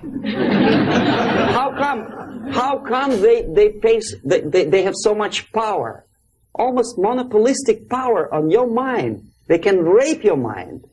But who elected them? How come they have a nerve to decide what is good and what is bad for the elected by you, president, and his administration? Who the hell are they? Spiro Agnew, who was hated by the liberal left, called them a bunch of enfeebled snobs. And that's exactly what they are. They think they know. They don't. The level of mediocrity. In a big establishment like New York Times, Los Angeles Times, major television network, you don't have to be excellent journalist. You have to be exactly a mediocre journalist. That's easier to survive. There's no competition anymore. You have your good, nice income, $100,000 a year. That's it. Whether you are better or worse doesn't really matter anymore. As soon as you're smiling to the camera and do your job. That's it. No more competition.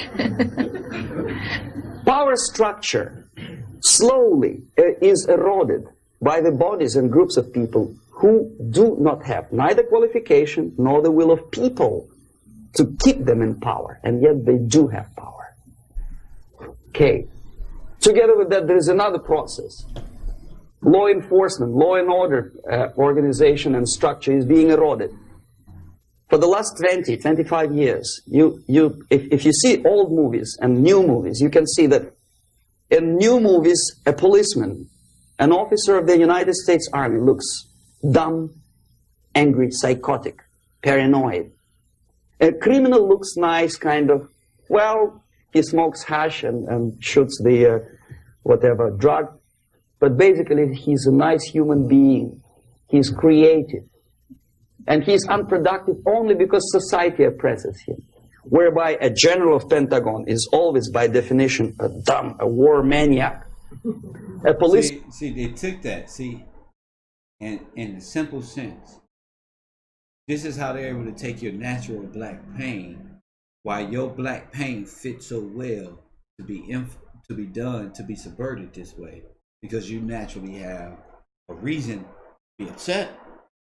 But what they do is they take this and use it as a weapon, and you get nothing out of it. Policeman is a pig, rude policeman. He abuses his power. No? A generalization like that. The hatred, the mistrust to the people who are supposed to protect you and enforce law and order. Moral relativity.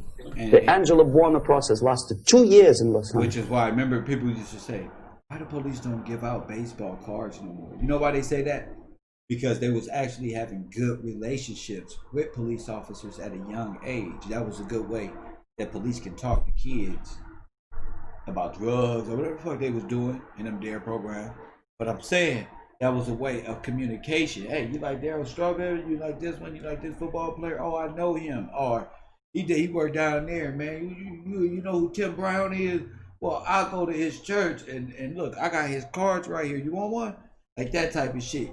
Like it was just a way. But they turned that around, and that's why, because your police forces have been ideologically subverted.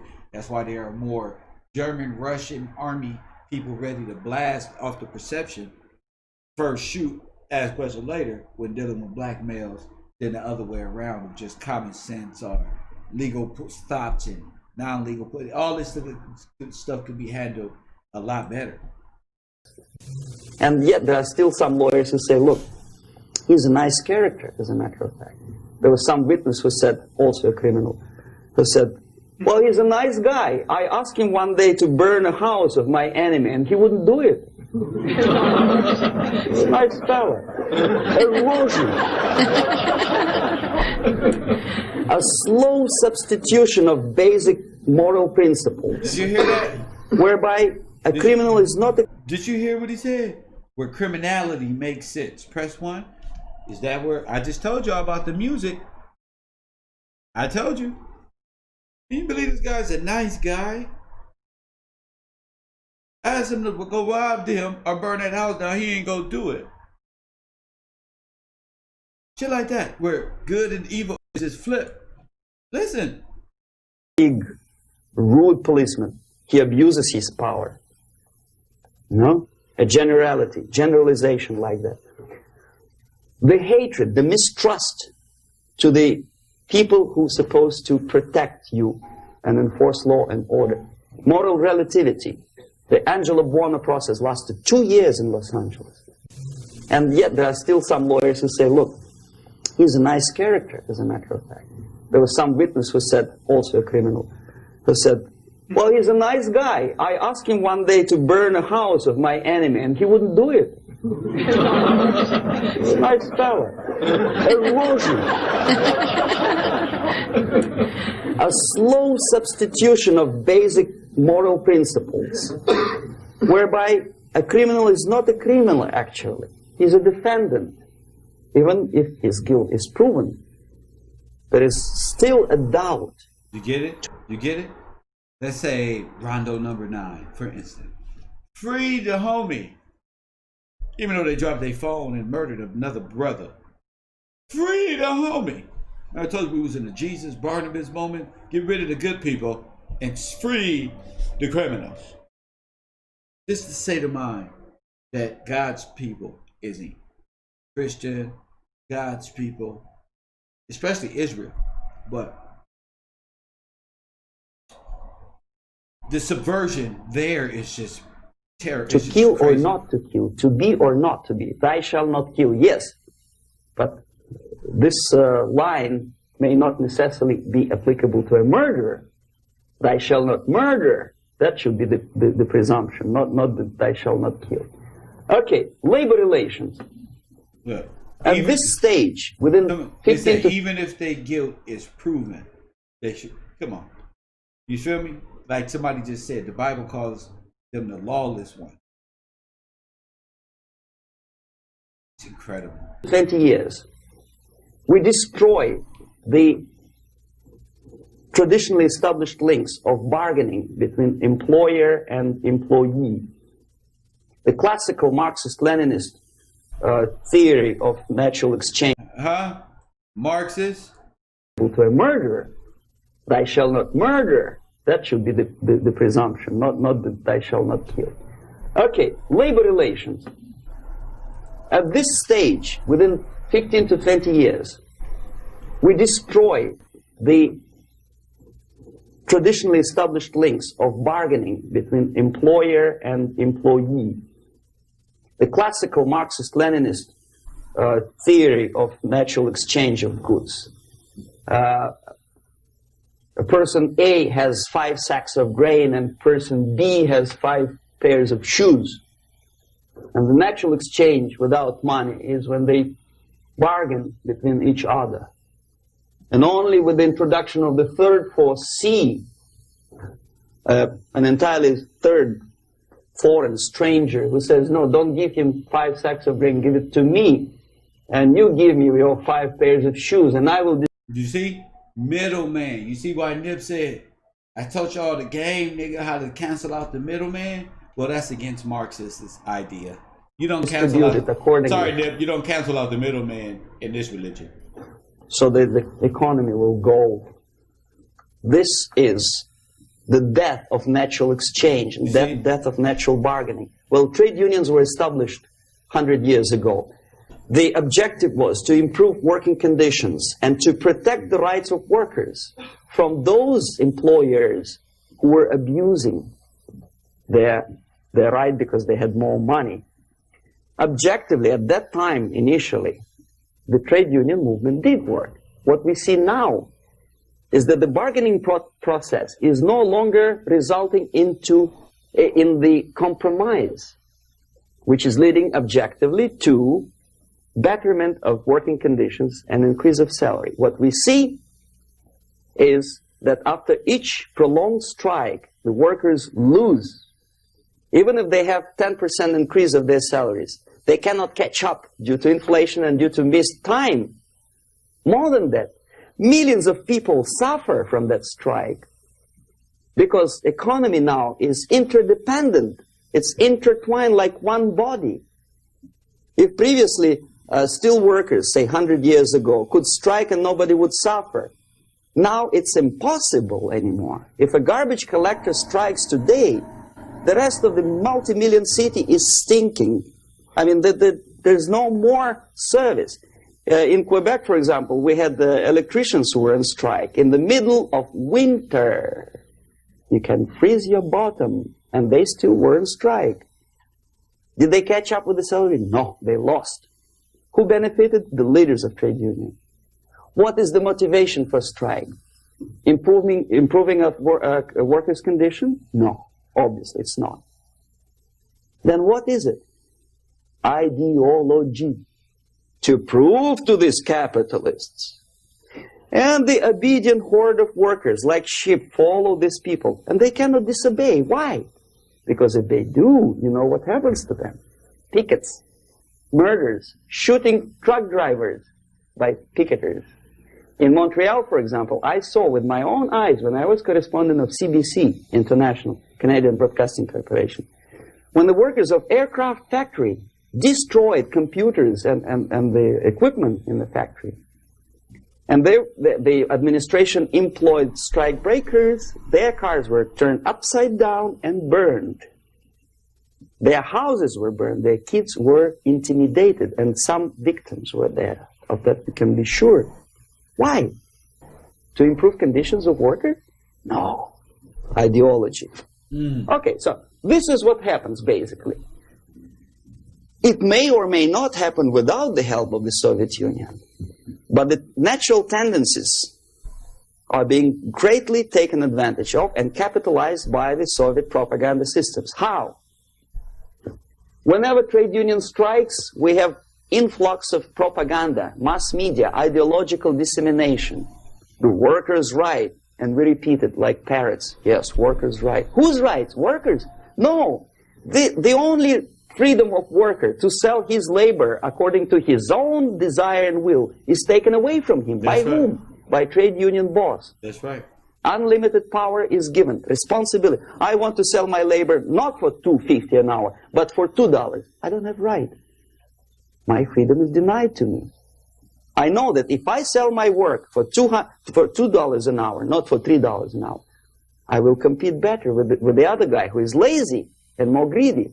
I don't need $3. I need only $2. No, I was made to believe by media, by business, by advertising agencies that I need more and more and more. Have you ever heard any advertising on TV to consume less? No. No way. Whether you need a 6-cylinder car or not, you have to buy it. And hurry up. When I was driving here on the local radio station, an excited announcer said, "You hurry up, rush and save, save, save. There is a pantyhose sale." Save. by buying more. Of course. It would be too naive to expect that KGB makes that advertising agency to do such a crazy commercial. No, of course not. Consume. But what we did when I was working for Novosti Press, we would snow plow editorial offices, student organizations, religious groups with literature of class struggle. If not directly Marxism-Leninism propaganda, then a propaganda of legitimate aspirations of working class, betterment of life, equality. Equality, mind you. President Kennedy once said, we will make America to believe that people are born equal. Are people born equal? Is there any mentioning in the Bible or any other holy scripture in any religion, if you don't believe me, go to the library and check it. There is not a single word about equality. Just the opposite. By your deeds, God will judge you. What you do is important. The merit of your personality. You cannot legislate equality. If you want to be equal, you have to be equal. You have to deserve it. And yet we build our society on the principle of equality. We say people are equal. We know it is false. It's a lie. Some people are tall and stupid. Others are short, bold, and clever.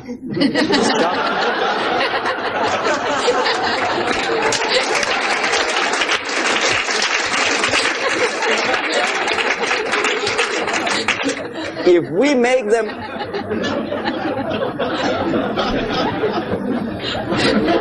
we make them equal by force, if we put the principle of equality in the basis of our socio-political structure, it's the same thing as building a house on sand. Sooner or later it will collapse, and that's exactly what happens. And we, as Soviet propaganda makers, are trying to push you in the direction which you go yourself. Equality, yes, equality. People are equal. Land of equal opportunities. Is it true or not? Think about it. Equal opportunities. Should there be equal opportunities? For me and for a lazy bastard who comes here from some other country and immediately registers as a welfare recipient benefits? I never received a single dollar. No, sorry, I did receive once. But I never applied for welfare. For the 13 years, I took any job. Security guard, journalist, taxi driver, anything. Well, I was restless, but some people don't like it. They immediately. So why should we have equal opportunities? That's right. Why? The equal opportunity to excel. Equal opportunity in equal circumstances, yes, but we know people are different. To excel, yes, provided we reach the same level of excellency, perfection, which is hypothetical, distant future. Yes, maybe. But we know perfectly well that even with the best intentions, people could not be equal. Why should we have equality in the, say, legal system? Myself, I'm considering myself a law-abiding citizen, and a person who comes here to rob and shoot, say, the United States administration under Carter, imported thousands of Cuban criminals. They were non-criminals, yet they were accepted. That's right. Do you think it's fair if myself and my wife from Philippines who work like That's right. Excuse me, horse, as a lab technician in the hospital, should have the same rights as a criminal from Cuba? Why? And yet we repeat as parrots, equality, equality, equality. And the Soviet propaganda system helps us to believe that equality is something which is desirable. Democracy, as it was established by fathers of this country, of this system in the last century, is not equality.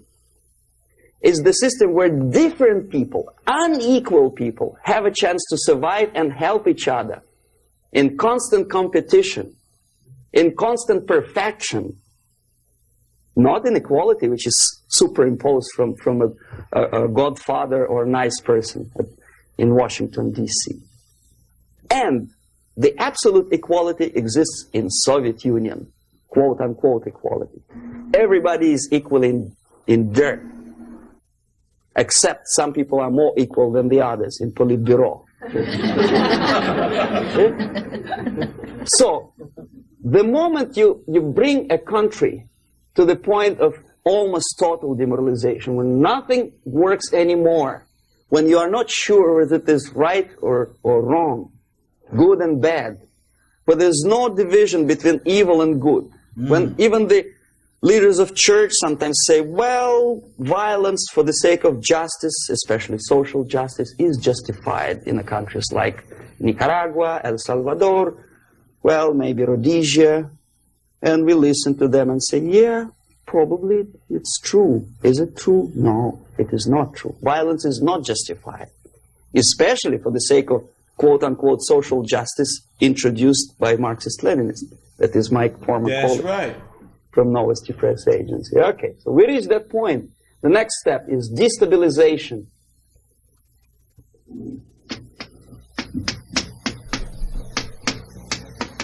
Again, this word says for itself what it is. To destabilize all the relations, all the accepted institutions and organizations in a country of your enemy. How you do it? You don't have to send a battalion of KGB agents to blow up bridges. No. You let them do it themselves. The area of application is, again, it's narrower now. Not like the previous case. The overt legitimate actions of the KGB in this case would be hardly noticeable. There is no crime if a professor who recently went to USSR introduces a course of Marxism-Leninism in a Californian college, for example. Nobody is going to come to his doorstep and say, okay, mister, come, you are under arrest. No, it's not a crime. It's not even considered a moral crime against your country. So the area of application here is narrowing down to economy, again, labor relations, right? To law and order, plus military.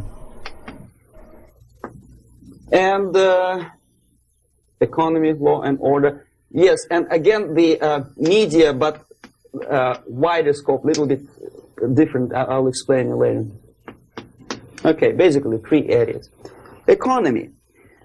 The radicalization of bargaining process.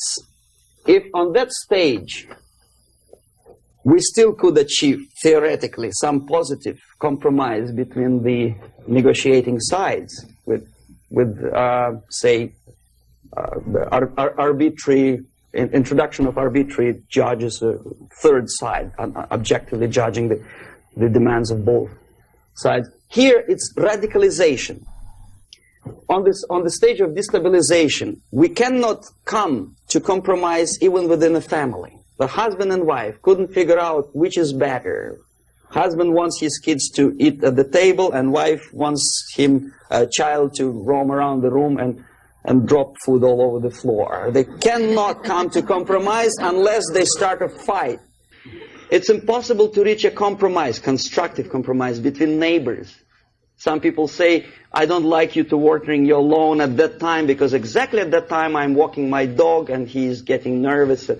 He cannot pass his bowels, you know. So they cannot compromise. They go to a civil court or something like that. Radicalization of human relations. No more compromise. Fight, fight, fight. The normal, traditionally accepted relations are destabilized. The relations between teachers and students in schools and colleges. Fight. The relations in economical sphere between laborers and employers are further radicalized. No more acceptance of the legitimacy of demands of workers. Unlike Japanese, with the theory Z, if you ever heard about it, where the workers are involved in the decision-making process, therefore they don't have moral incentive to fight their bosses. In the United States, it's just the opposite. The harder is the fight, the better. The more heroic they look. when the Greyhound network was on strike recently, the correspondents of local TV networks all over the United States were approaching these strikers, and they say, oh yes, we are doing something nice. They look like heroes, and they were proud. There was some family, the husband was bus driver. Now they decided in a protest against the bosses to camp somewhere in the forest. And they were presented to the audience as a heroic, nice people. You see? The violent clashes between passengers, picketers, and the strikers are presented as something normal. 10, 15, 20 years ago, we would be angry, say, why so much hatred? Today we are not. We say, well, commonplace. Radicalization, militarization sometimes. As I explained on that stage, I took a step a little bit further. Shooting people. Okay, law and order now also is pushed into the area where previously people settled their differences peacefully and legitimately. Now we are getting with this court cases in the smallest irrelevant cases. We cannot solve our problems anymore. The society at large. It's crazy. What's crazy is, I'm going to end this here. What's crazy is, because I'm going to eat some pancakes. I ain't going to lie, I'm hungry as hell. But look, what's crazy is, and we're going to stay on this type of stuff. I mean, I really enjoy talking about this. It's so easy and refreshing for me to know this stuff. But what's crazy is, right now in 2020, everything this dude was saying back there, you don't came across and became aware of this year under COVID, from Chinese folk, Chinese government causing this damn thing, to all the nation being shut down. Who do you think that benefits more? What do you think that means? Let's get back to work. Let's get this country back up and going to get out of this deficit. We had such a great economy going before this, and these Democrats and these Dixiecrats and these supremacists don't cause this action like this. So when Donald Trump said that white supremacy and the KKK is a hate group, why did that set off black people? Because they part of the Confederacy. Coffee and Kush TV. Good to see that black folk is now joined up with the KKK, pretending to be rappers / politicians. It's your boy Kevin Kills TV. Thank you for joining me in my morning rant. If you would like to support the show, go over to Cash App. My cash tag is Gills Gang. All of my support links is right below. Thank y'all for joining the show. Now it's time for sports. A lot of sports going on. I hope y'all tuned in to KRU 54 YouTube radio, because we will be over there talking sports and everything that's going on, from Bob Arum to Bud Crawford to all of these good things that's going on over there. Subscribe to my Discord. Know where I'm at all times. Get involved in the channels that you like to see me at. It's your boy Kev Gills TV. And as always,